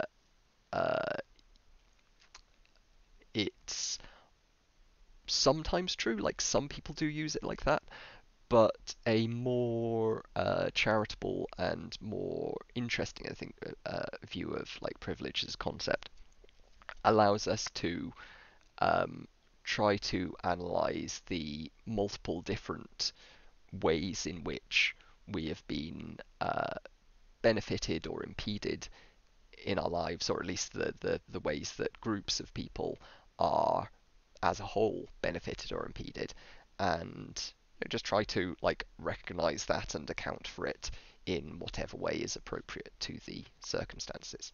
Obviously, it's a lot more complex than that, but uh, uh, labels or race or sexuality. Well, you've you've to some degree. Um, Sorry, I'm getting mixed up. I was born in good value that supported me, but did struggle with money. Um, Yet, from what you've told me, I can't see you as privileged. Um, I mean, it depends relative to what. Like, in I've grown up with running water. That is certainly a privilege compared to generally living in like a developed country is a privilege compared to most of the world, unfortunately. Um, it is a privileged position to be able to walk up to a tap and guarantee that potable water is going to come out of that, or that um, even if one struggled with money, I mean, my parents had a few periods where they were, struggling a little bit, not hugely, but had some times when they had to like tighten the back a bit. And obviously, in the developed world, there are a lot of people substantially less well off than me. Um, but nonetheless, the vast majority of people in the developed world never have major long-term food insecurity. That's not to say they don't sometimes go hungry. Certainly, the welfare systems of the US and UK and so forth are limited. But where you're born, I would say, is a pretty big aspect of privilege. Um, uh, I agree, it depends on context. Oh, sorry, that's responding to. Okay, my apologies. This is Crockett and Normal Robot having an interesting debate back and forth, which I will not get in the middle of. Um, uh, but yeah, I think some degree of considering how like race and sexuality impact uh, one's like social position and impact one's ability to um, act how one wants is is reasonable. I think some degree of like identity politics is necessary to consider.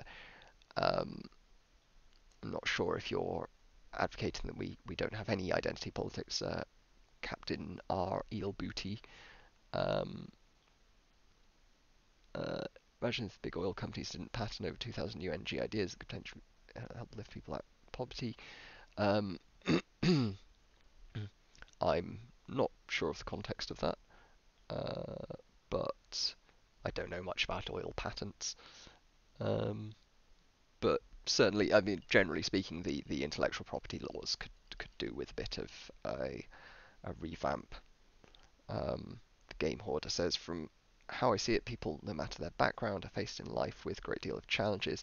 All depends on how they cope with it. In a way, people have greater challenge in life from early on, and they apt to do better in life. They are apt to do better in life. So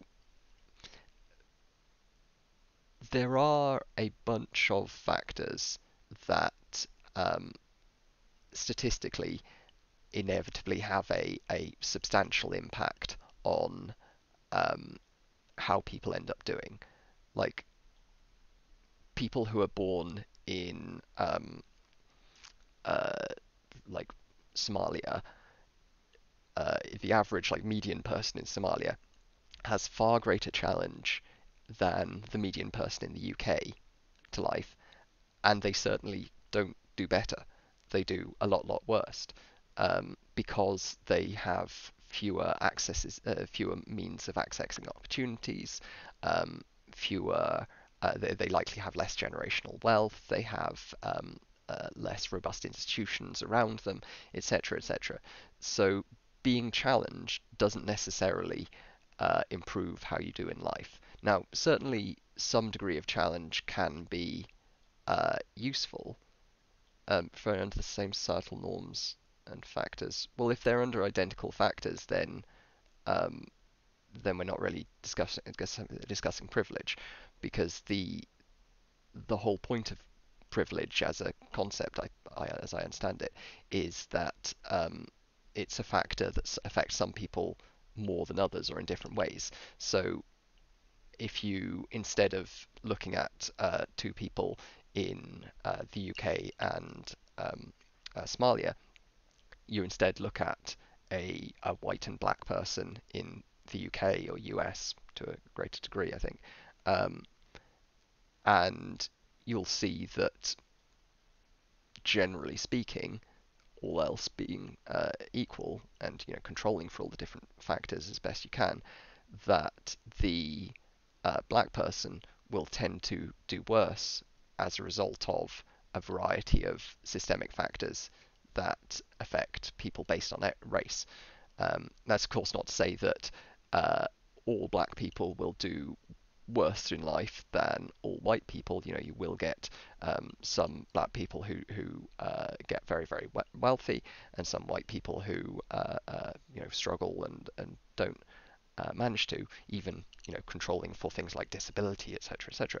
Um, but I think it's difficult to deny that, all other things being equal, being black in the US will on average result on you having worse outcomes, whether health, earnings, quality of life, etc., um, than being white. And for me at least, to my understanding, that um, that's the kind of the essence of privilege. It's a factor that you had no meaningful control over, or very little meaningful control, um, that nonetheless, and that doesn't have any like moral relevance, that nonetheless impacts how on average you do in life. And I think it's useful to like consider how those factors work, um, even if some people do go a little bit over the top, which you find with any intellectual concept. Oh God, why have I got so many bloody messages? I don't know. Right. Okay. Excuse me. I just need to quickly test my blood um, to see how much sugar is in there. Um,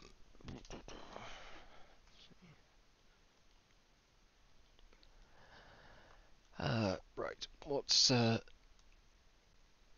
Uh, okay. Crockett and Normal Robot are having a discussion about um, whether racists can be a good people. Uh, okay. Are we discussing Vosh still? I don't know. I apologise. I've kind of uh, lost track of the conversation. Oh, fuck's sake. Bloody glucose test. Come on. Okay, my glucometer isn't turning on. There we go. Right. Okay. Wipe away the blood. Uh, right. Reminds me of the scene in Wall Street when Gordon Gekko is testing his blood pressure and taking blood samples to save on medical bills. Um, Unfortunately, this is just the life of a diabetic.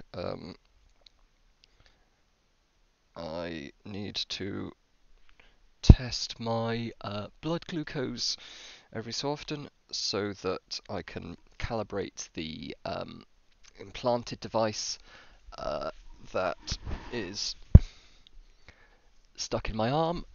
Um, there, this thing, which reads um, reads my blood sugar. What's the difference between sucrose, glucose, and fructose? They're different types of sugars. So glucose is a monosaccharide, and sucrose is a disaccharide, and fructose is also a disaccharide, I think. So um, look up the chemical structure. Uh, So in actual differences, in terms of like physiological outcomes, not that much. It takes a little bit longer to digest disaccharides, and so like glucose, kind of hits you a little bit quicker, but it doesn't make a huge difference. Um, and yeah, glucose is the form it's actually used in, like in the cellular generation of energy, um, through glycolysis and whatnot. Um, yeah, like simple carbs. So monosaccharides are the simplest carbs. Disaccharides are just two monosaccharides together, and then complex carbohydrates are like chains of lots of individual, um, glucose molecules or other sugars, but usually glucose. Um, what's your opinion on veganism? Uh, so I think that at least vegetarianism is probably, or rather, uh, okay. So I think that factory farming of meat is pretty fucking awful, and is possibly one of the things that, in a century or so, uh, civilization is going to look back on us and go, wow, that was really fucking bad. Wow, I can't believe that we used to do that. That's really embarrassing for us as a species. Um, I'm not myself a vegan because I am morally weak, and in fairness, uh, I think you probably can justify certain types of meat eating if the animal's like raised well and so forth. Like that, this is a whole discussion which maybe I should do an episode on. But uh, certainly in the context of like factory farming, and I'm not like perfect at ensuring that the meat I eat doesn't come from factory farms. It's pretty monstrous. So I'm optimistic about the prospect for um, the prospect for vat-grown meat, or other alternatives. Sorry, cultured meat. Cultured meat is a better term for it than vat-grown, even though vat-grown is cool and futuristic. Um, Game Hoarder, cybersecurity and brain implants. Can you tell us a little bit about that? Sure. So if you do go to my YouTube and go back a few, I think if you look for the brain jacking episode, I think I go into like more detail. Um, but briefly speaking, um, uh, have I got one to hand? Nope. Let me just grab one. Uh, Sorry, just a sec. So, this is a brain implant. Um, this thing is a deep brain stimulation implantable pulse generator.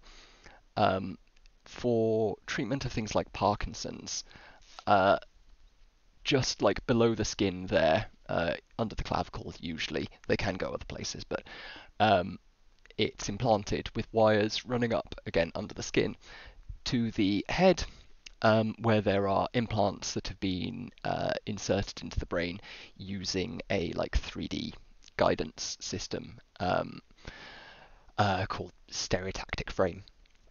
The electrodes go in and treat things like Parkinson's, and it's very, very good at that.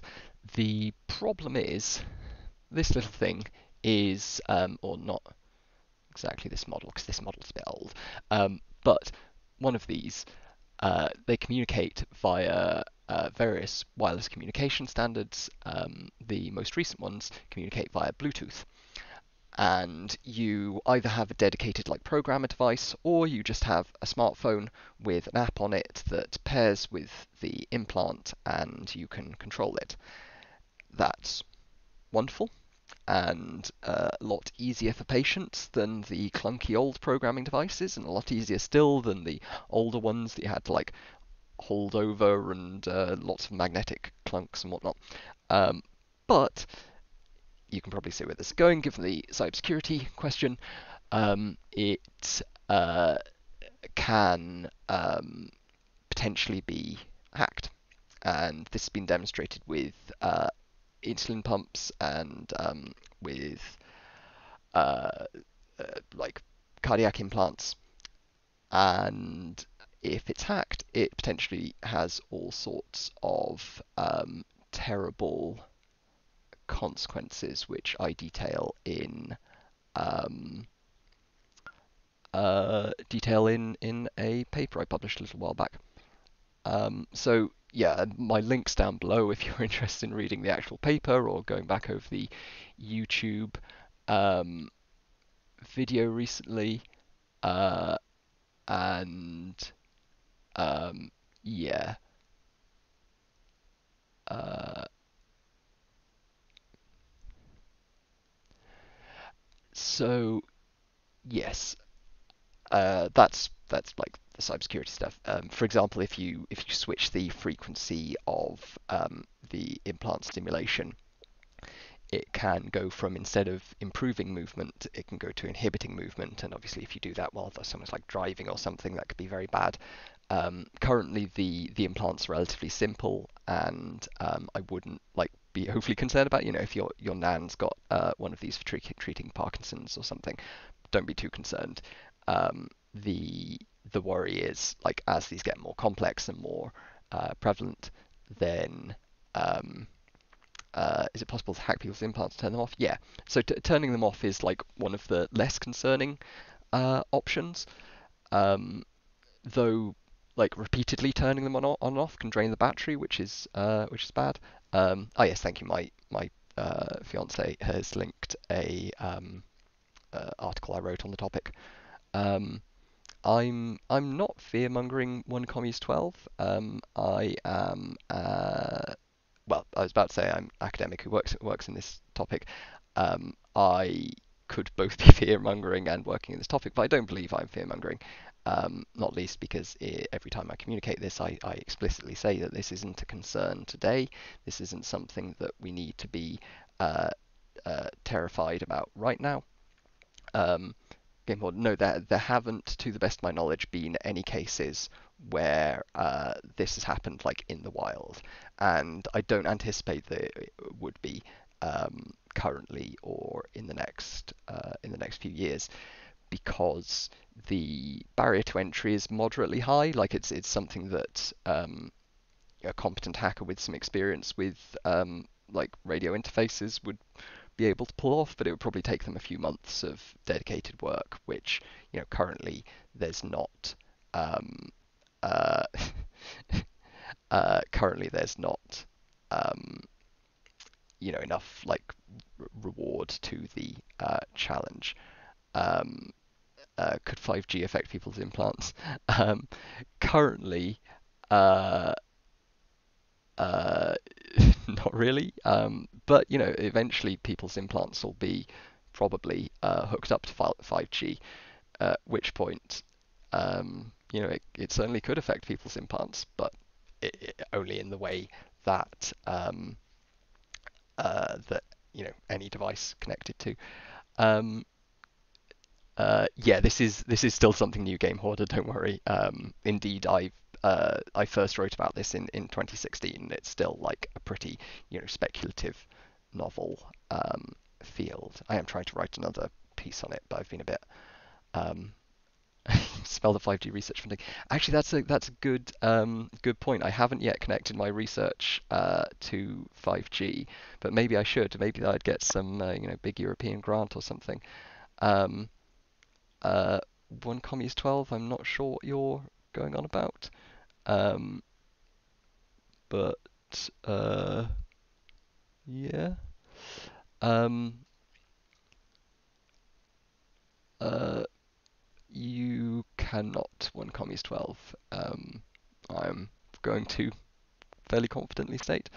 Well, if you're talking about controlling someone's brain by altering sensory inputs, then yeah, sure. But like, that's just propaganda.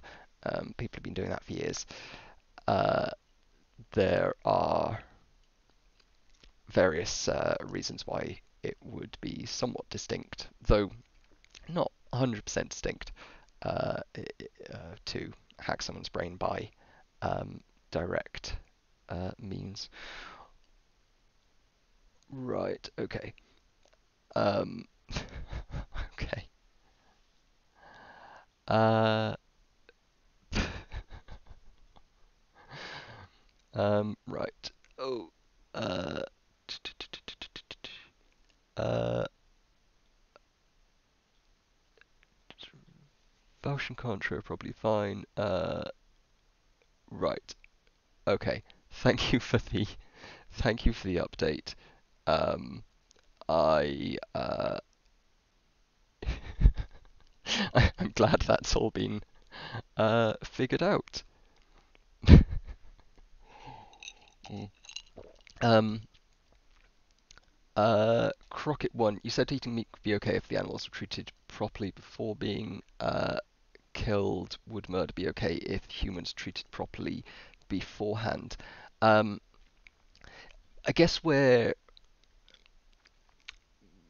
so the system of like liberties that of political rights and moral rights, if you believe in those, that applies to humans doesn't, to my mind, apply in all the same ways to non-human animals, um, because non-human animals aren't capable of engaging in the same way as in society as humans are. But so I don't think they should have all of the same rights, and that includes some of the rights to free movement and to so things like being kept as pets is I think justifiable. Although my cat just like wanders wherever she wants to, but caging a hamster or something to keep it as a pet. Um, uh, Now, in terms of treating them properly, like, sorry, in terms of murder, in terms of killing an animal for food, I'm not sure if in my mind, the like hard protection against being killed extends to fucking microphone, extends to the same degree to non-human animals as it does to humans. Like I think it does, for example, to great apes and say elephants, um, most whales probably, dolphins. Um, Whether it applies to the same degree to like say a cow, I'm not sure. It's further complicated by the fact that animals used for farming wouldn't have existed if not for the economic activity that uh, relies on them. So the counterfactual would be a well-treated cow never having existed, rather than a well-treated cow being murdered versus not being murdered. I think it might be better to have a cow exist, have a pleasant life, and then be killed prematurely in order to provide meat than the cow never to have existed. I'm still not confident on that, and I can certainly be persuaded in either direction. Um, so, but to bite the bullet, I also think you probably could justify in certain circumstances creating people for the purpose um, of being used in some certain circumstance. I don't know. You probably have to come up with a fairly tortured thought experiment, but I'm I guess what I'm saying is I'm less confident about um, uh, killing an animal for meat after raising it well being bad than I am about factory farms being bad, which like definitely seem to be like fairly unambiguously um, bad. Where do you draw the line at which animals can be killed and which can't, and why? I don't. draw like a solid line, mainly because I'm just not very sure. Um, or well, actually, I don't. That's not true. I certainly do draw a solid line in terms of which animals can be used and killed in research. Um, but for meat, I'm not sure. Research, I would um, set the kind of level of cognition higher. Uh, so, for example, I'm okay with macaques being used in neuroscience research, but I would not be okay with raising a macaque to be killed for meat. Um, so, for me, the line in terms of um, what animals I think should be able to be killed for research is pretty similar to the Animal Scientific Procedures Act 1986, which bans use of great apes in research and a few others, mainly great apes though. Though I think you probably justify some in like procedures in extremis mainly, but I'm not certain. Um, have you heard about the crabs that can take part of their meat and let them go, and they'll keep living, and their meat will grow back? Um, That's interesting. I haven't, but that lines up weirdly. My fiance plays this like farm phone game, and it's all very like saccharine, and the pigs, when the bacon is harvested, just little like strips come off, and then they heal back up, and they're very happy. So maybe if we could um, make those crabs enjoy having their meat harvested, that would be ideal. We just get happy meat crabs, scuttling by, having a bit of meat taken off, and then scuttling away. Um, but yeah, um, ideally, I think it's pretty clear that uh, whether you're whatever your kind of ethics are regarding, or your preferred system of ethics are regarding animals in meat production, we should generally be supportive of the development of alternatives. Um, Not least because, like, hopefully, over the next few decades, we can vastly reduce the worst excesses. The factory farming of millions and millions of animals billions every year for cheap source of protein. Um, if we can develop alternatives that are inexpensive and scalable, then we've dealt with the vast majority of the problem, and then we can get on to uh, you know debates about the fancier high-end stuff where the animals are actually kept in good conditions. Not to say that I don't think it's a debate worth having at all now, by any means, but what I'm most interested in is the getting past the immediate moral horror, which I admit I am, in my own small way contributing to, but trying not to. Um, it's mainly uh, no, actually, lab-grown meat isn't, or at least the current leading projects aren't very resource-intensive at all, um, at least compared with conventional means of growing meat. Um, they're at least they're actually far far less resource intensive. Excuse me, because for regular meat you need so much grain to feed the animals, and so you've got to factor all of the grain growing.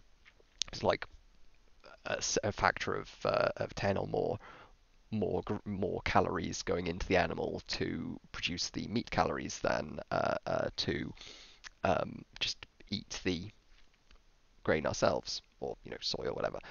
Um, and yeah, so if we can just directly grow the protein in vitro, or some of these plant alternatives like the Impossible Burger isn't lab grown meat, but it's pretty close to meat. It's all plants, but it's pretty close. And while it's not like the best burger I've ever had, it's better than some crappy burgers I've had. I'd certainly go for an Impossible Burger over like the average I don't know, like truck stop burger or something. Um, have you heard about a group of chimpanzees in West Africa who's witnessed taking part in ritualistic behaviour? Um, Not specifically a new one, but it wouldn't surprise me. Chimpanzees have remarkably complex social behaviour, and of course uh, uh, engage in like mourning. I saw a cool scientist. His hat was made of mushroom. Please, more information. That sounds super cool. Um, a Koopa. Yeah, could have been a Koopa. Um, are you sure you weren't mistaking it for a Mario enemy? Um, I tried the Impossible Burger a few days ago. Pleasantly surprised. Yeah, I had one a few weeks back, and like it's really not bad. Um, like I would certainly happily eat those all the time. And in Shadowrun you've got like soy burgers and whatnot being this kind of dystopian um, identifier, the nightmare of cyberpunk dystopia where we're all eating soy. Um, but uh, it doesn't seem that bad. Ooh, uh, oh wow, thank you, Captain R. Eel Booty. Oh, that's very kind of you. Thank you. Uh, he is just gone and subscribed a bunch. Oh, that's very kind of you. Thank you. Um, wow. I've never had someone coming on and just giving a bunch of subs. I've had a few subs, and this is it's very nice, but this is beyond beyond the Call of Duty. That's lovely. Thank you very much. Um, oh, well, I'm glad I came on and did politics chat. Wow, that's a lot of subs. Thank you. Oh, thank you very much. It's very kind of you. Um, yeah, woo. Um, yeah, I don't have any like sub rewards or anything. But yeah, thank you, Daddy. Appreciate it. Um, cheers. Mm. Oof. Was there a bit of plastic in my drink? Oh, it's from the ice bag. Ugh. Uh, right. Ah, well, that's yeah, very, very kind of you indeed. That's way way more subs than I've ever had previously. Um, Yay! I don't have any like uh big notification things, but maybe I should get a because I do use Streamlabs. I should get a sub notifier alert dealy, so this it'll shoot up fireworks or something. I don't know. Um, but yeah, that's really lovely of you. Right, I've opened this independent article. I just need to turn off my ad blocker because it's decided it doesn't want to. Uh, right. Oh, lots going on. Lots going on. Amy, could you ban neo-Marxist person? Um, because I am happy to have disagreements, but I'm not having Nazi propaganda spread on my channel. Thank you. Um, oh, I see you banned him before I'd gone to. Wonderful. Right. Let me. Okay, we'll watch the chimpanzee thing quickly, and then ooh, mycologist. Yes. Uh, I know, fucking like weird Jewish conspiracy bollocks. Like like, fuck off. Um, I'm not I'm not like culturally Jewish or anything myself, but my family, significant part of my family is Jewish, and I certainly would be enough of a Jew to go up against the wall during the Holocaust. So, fuck off Nazis. You can get out of my little corner of the internet. I may not be a big fan of communism and whatnot, and leftism and so forth, but we can certainly agree that Nazis can fuck off. Um, oh, right, this is outputting through the wrong device. It's going out through my TV rather than. Uh, there we go. Sacred rituals.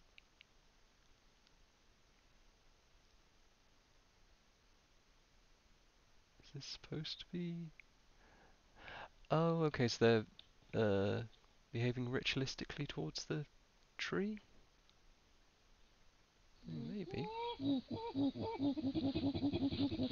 Can't say I'm enough enough of a primatologist to know whether this behavior is unique, but interesting. Okay, so they're throwing rocks into a big pile. Um, huh.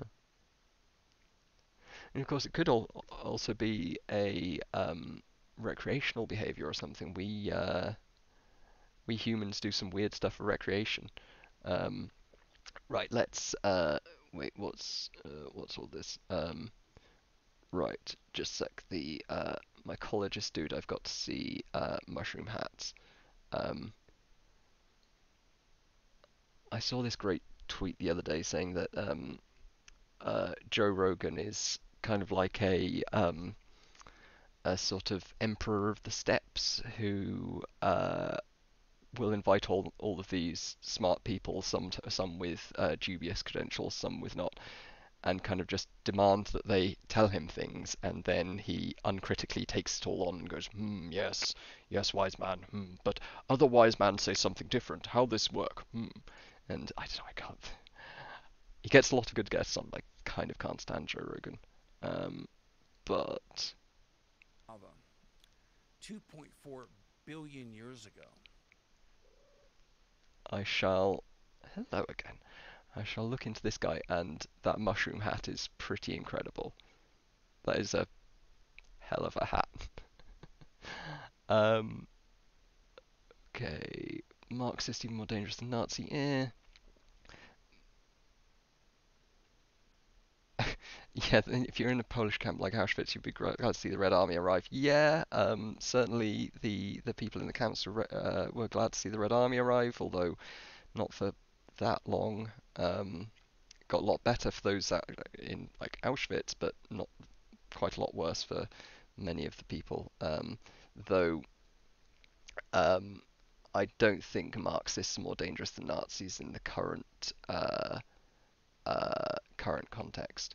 Um, uh, yeah, Game Hoarder being against neo-Marxism doesn't make one a fascist.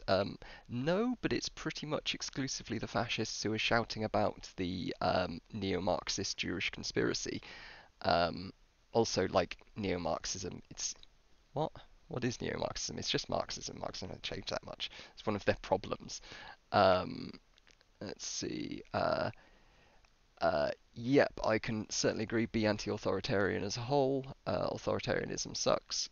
Um, uh,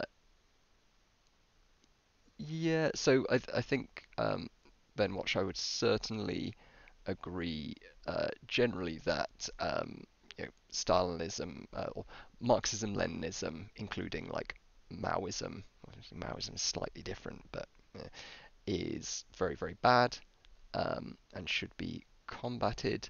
Um, uh, and but yeah, there's definitely a distinction between like the kind of Marxists who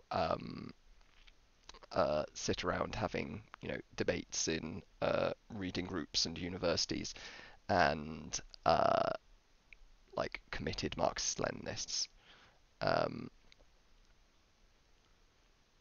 and generally speaking, I'm more worried about Nazis at the moment just because they are uh, substantially more prominent in the current discourse, or at least the underlying uh, political necessities, the underlying political climate is more favourable at the moment towards uh, Marxists than, sorry, more favourable towards Nazis than Marxist-Leninists or Tankies, and I mean both are really bad, but or at least the outcomes of both are really bad, and yeah, I would. I think his hat would suit your cat. Would you like a? Would you like a mushroom hat? Hey? Yeah, you'd like a mushroom hat. Uh, but okay, uh, this is all Salamau will be damned anyway, as they actually got rid of capitalism, most heinous of crimes. I mean, I'd say the heinous crimes were more the mass murder of their own people, but you know, um, well, why are you worried about Nazis right now? Because I can't see them anywhere. Um, I mean, you sure? Because if you don't see them anywhere, you're probably not looking very hard. The massive riots of the protests at Charlottesville, the substantial number of far right terrorist attacks, admittedly relatively small scale, but still taking place over the last few years in the US and in various other developed countries, Western countries. Like Nazis are certainly here, and okay, so we might be using different definitions of the term Nazi. If you mean specifically members of the National Socialist Workers' Party between 19 mid 20s and 1945, then no, I will certainly agree that there are not many Nazis around anymore. But if we're talking about people who espouse far right nationalism, ethnocentrism, who would like to see other groups excluded and put down and in practice gotten rid of on the basis of racial identity, um, then there's quite a few around. Certainly, if we're talking more broadly about like far right nationalist. Um, Nationalism is not the same with patriotism. Nationalism is not the same as Nazism as much. Nazism is not the same as fascism. I mean, okay, so you appear to be engaging in a bit of a category error here. Um, First of all, nationalism is overlapping with patriotism, but I would agree they are distinct things. Um, Nationalism not the same as Nazism? No, but Nazism requires nationalism. Um, Nationalism is a necessary component of Nazism, like undeniably. Similarly, it's I'm not sure if it's actually necessary, but it's certainly a substantial portion of fascism. It often aligns with fascism, and Nazism is a fascist ideology. Um, so, like, these things are all overlapping, and right-wing politics, no, indeed, not all right-wing politics is nationalist or fascist or whatever. Um, but uh, the current U.S. administration is pretty I'm not going to say they are Nazis, but there definitely are some people in the U.S. administration, Stephen Miller in particular, who I think it would be reasonable to call fascist. And the current U.S. administration has support from a lot of people um, who basically are Nazis, or and in some cases actively call themselves Nazis. Socialism component of Nazism, as a matter of fact, not really. So Strasser was the Strasser was the main like advocate of socialist economics within Nazism, um, per my understanding, and he was pretty much entirely out of favour with the main portion of the Nazi party by the time that like they came into power. And I think wasn't he killed during the Night of the Long Knives, or at least like arrested? Yes, the Nazis used some socialist rhetoric during their rise to power, but like the Nazi Party was never meaningfully socialist, and the fact that the argument that the Nazis were socialist is a pretty far right wing talking point. Um, I don't know if that's like where you're coming from, but okay, see you later, Benoit. Um, uh, if you think the US administration is fascist, I mean, it definitely has fascists in it. I wouldn't say that the entire current uh, um, wouldn't say that the entire current US administration is universally fascist, but like yeah, it has some pretty at least fascist adjacent people in it. Um, Also, please don't use retarded as a slur in my channel. I would appreciate your not doing so. And if you weren't already on the way out, that's your last warning. Um, I'm not a big fan of that kind of ableism. Uh, well, when you have Communist Party, the Democratic, 9 million strong, and oh, bloody hell, this is uh, all moving too fast.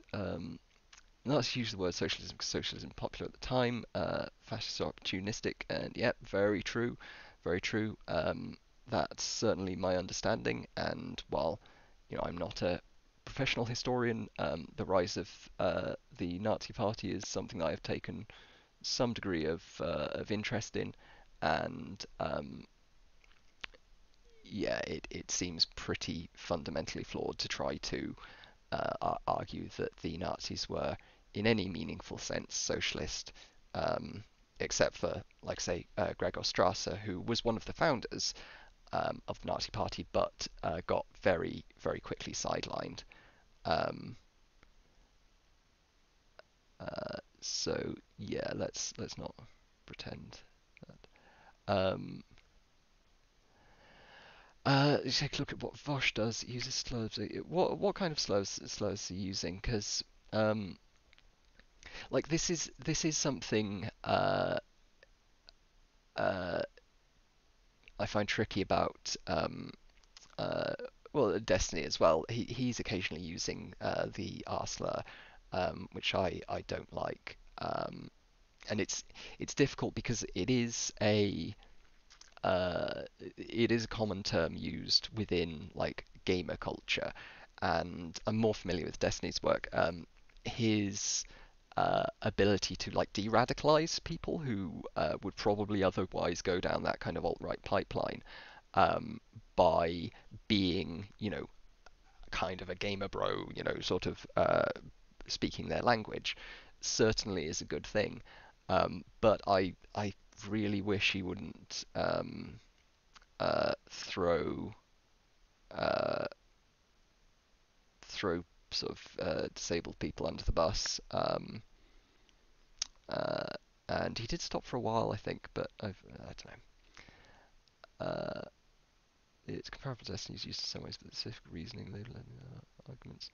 Um, like I personally don't. I'm not big on like just canceling someone because they, use a certain word, um, but I think they absolutely should be criticised for it.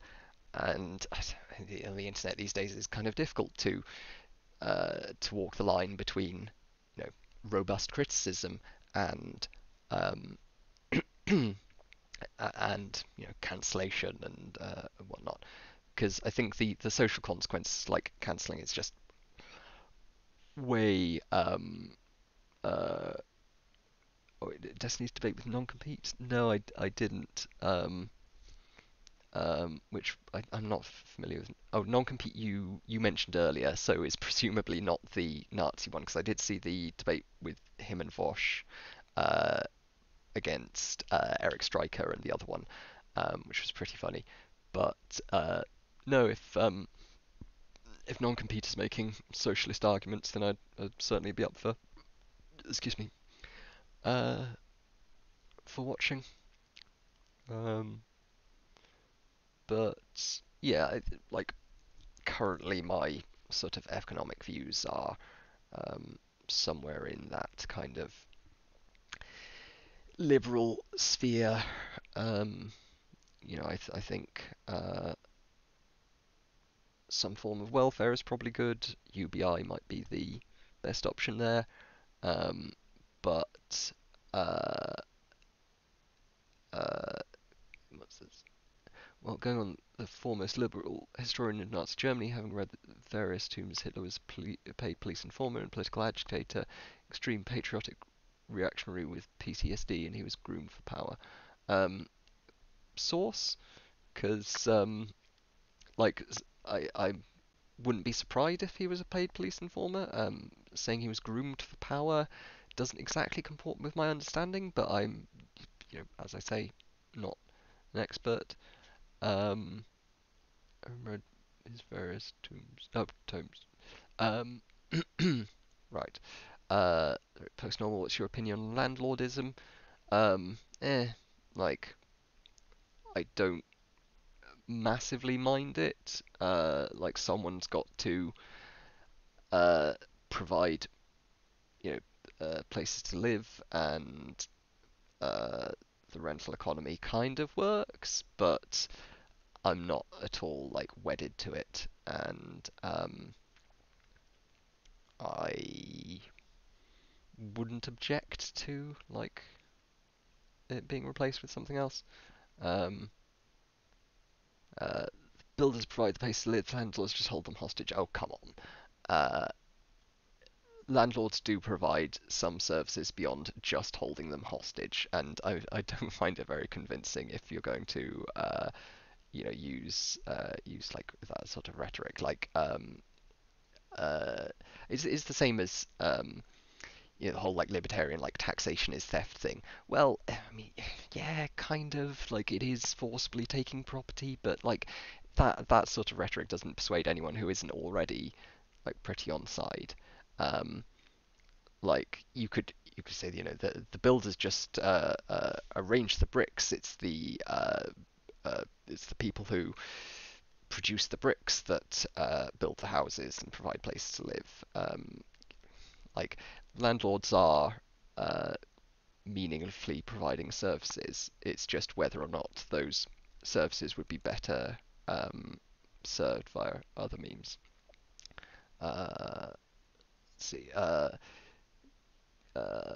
Captain says, so do we cancel extremes from speaking so they don't get influence more people, or do we let them speak so the rest of society can see how batshit crazy their ideas are and don't move their ideology under the radar?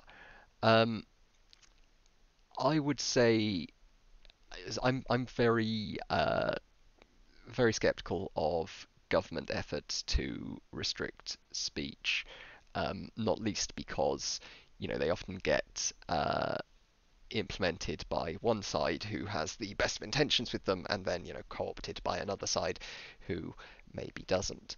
Um, the best kind of solution I'm hearing so far to like dealing with the current kind of fake news indoctrination of millions and millions of people is to implement some sort of joint council between the various different social media organizations that's independent of them but has some sort of regulatory power to um, specifically like deprioritize the results of things that are like demonstrably false, which is obviously going to be a messier system than it sounds being proposed, but uh, yeah, and social pressure certainly has a role in that. I said earlier I'm not a big fan of uh, random cancelling. That's not to say that I think that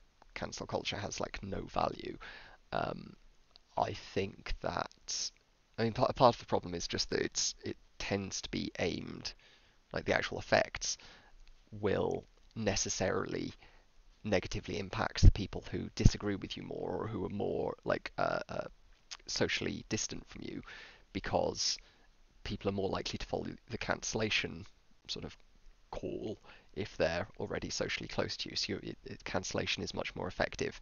The current system is much more effective against people who you basically agree with on most things, probably, um, which seems like a silly way of doing it, but I don't know. Right, let's scroll down a bit more.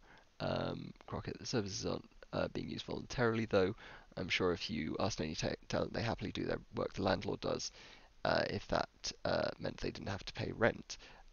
Well, yeah, but if nobody had, I'd certainly happily do the work my landlord does if it meant I didn't have to pay rent, but I would be getting like, uh, not paying rent would be pretty great because I'd otherwise have to pay a mortgage or buy some land myself or uh, whatnot. Um, People's rent homes because otherwise they'd be homeless.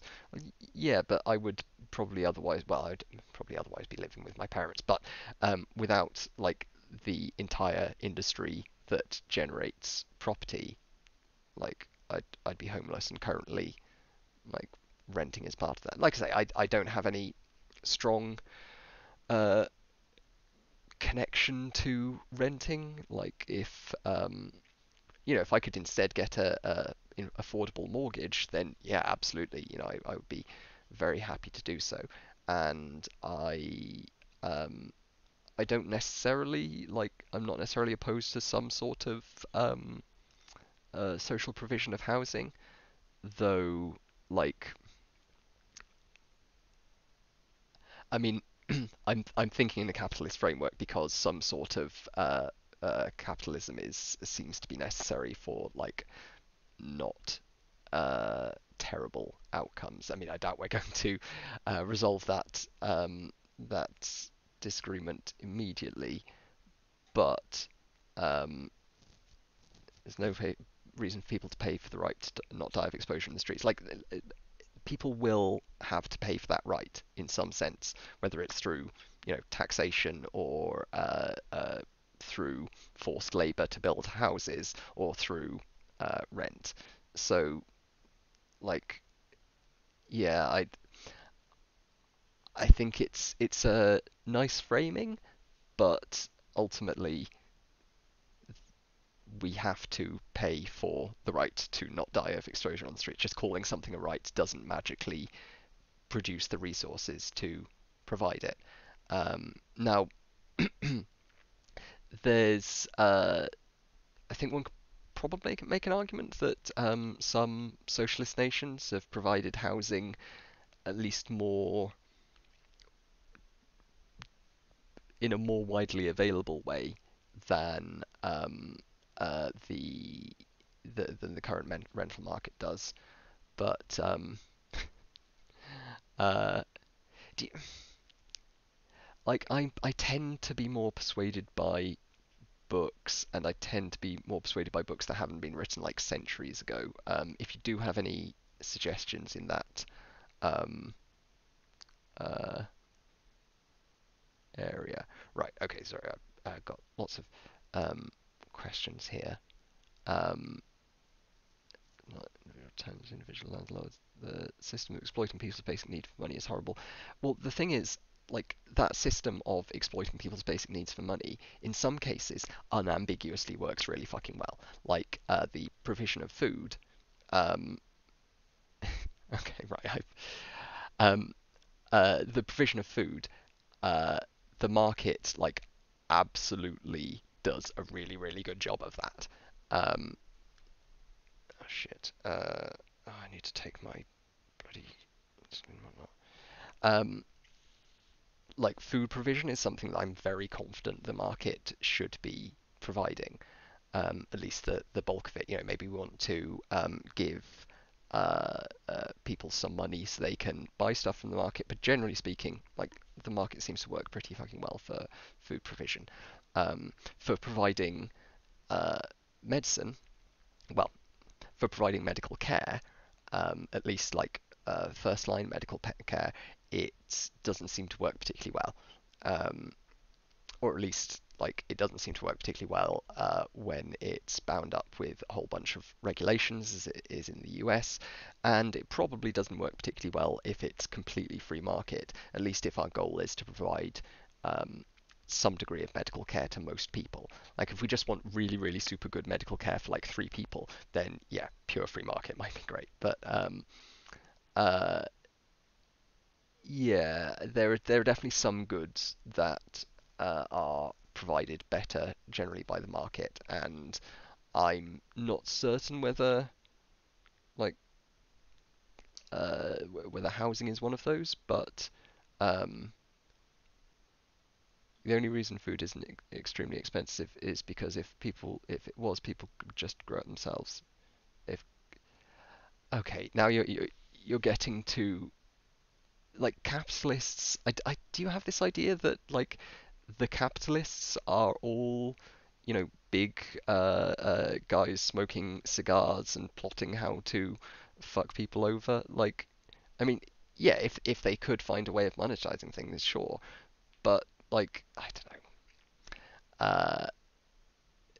It's not the only reason food isn't extremely expensive. The reason why food isn't extremely expensive is because there's meaningful competition, and because competing for market space is an effective way of driving prices down. It's also very difficult to implement like monopolies, and to some degree the fact that it's relatively um, low barrier to entry to get into production, yeah, that probably does have a an impact um, on the ability to compete. So like that's one of the reasons why um, like drug generation is a problem.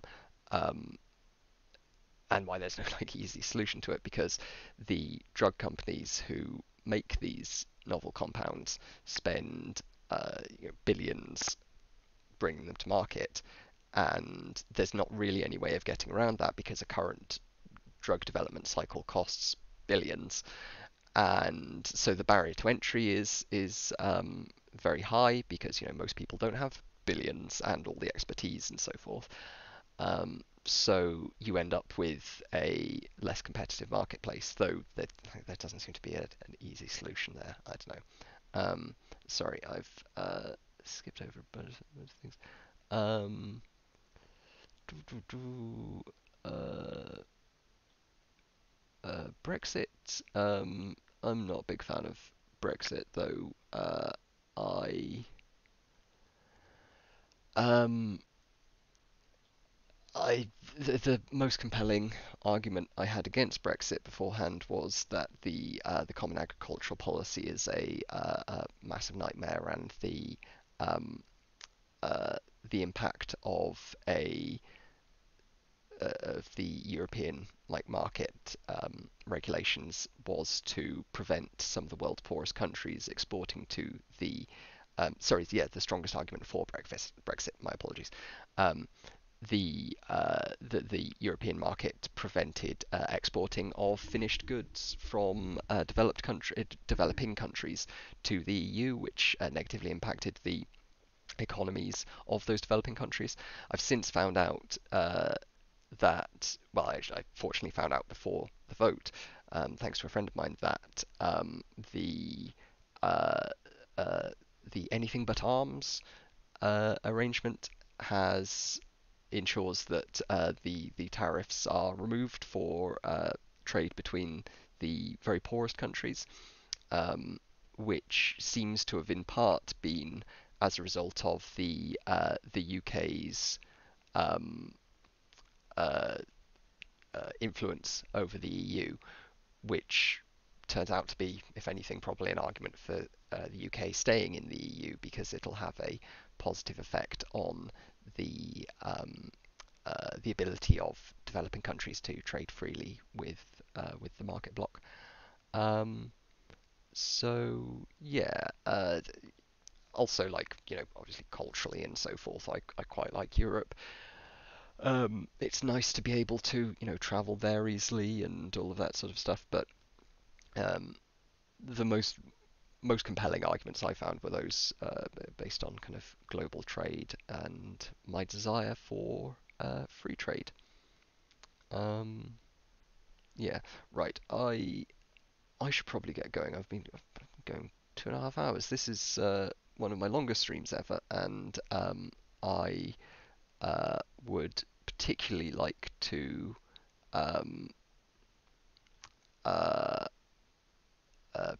thank um, Captain Real Booty for the just shitloads of subs they threw down. That's very much appreciated. Um, and I'd like to thank all of you politically motivated people for coming in and chatting. Like I don't normally get this many viewers. Ooh, Nazi Germany: A New History. I will. I'll have a look at that because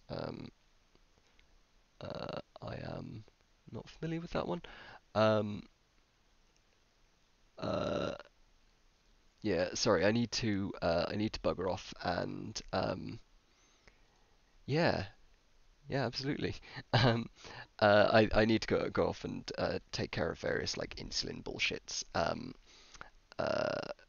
uh, but yes, I will. Thank you very much, and especially to the captain. Um, I thank you, Normal Robot. Thank you, Game Hoarder. Thank you, everyone. It's been, like I say, really lovely. I hope you'll pop back and soon. I sometimes have interesting guests on and whatnot. I don't have anything specifically planned this week, but fingers crossed I will. At least next week have someone interesting. If not, I'll just do more chatting like this because this has been really fun. And yeah, thank you very much. So, thank you very much. Nice voice. I appreciate that. My voice appears to be a bit like love it or hate it. Some people enjoy my dulcet tones. Some people think I have way too much vocal fry, but yeah, there's not a lot I can do about it short of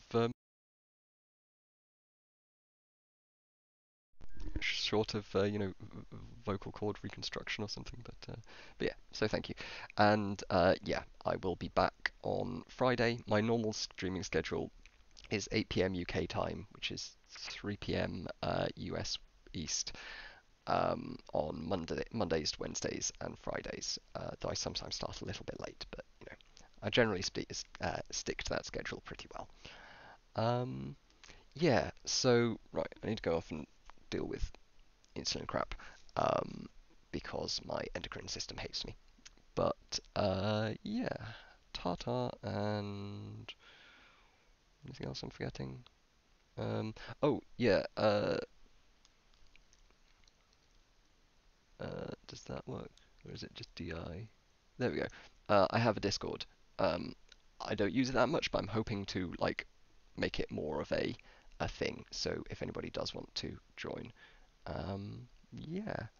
And right, ta-ta everyone. Enjoy your afternoons, evenings.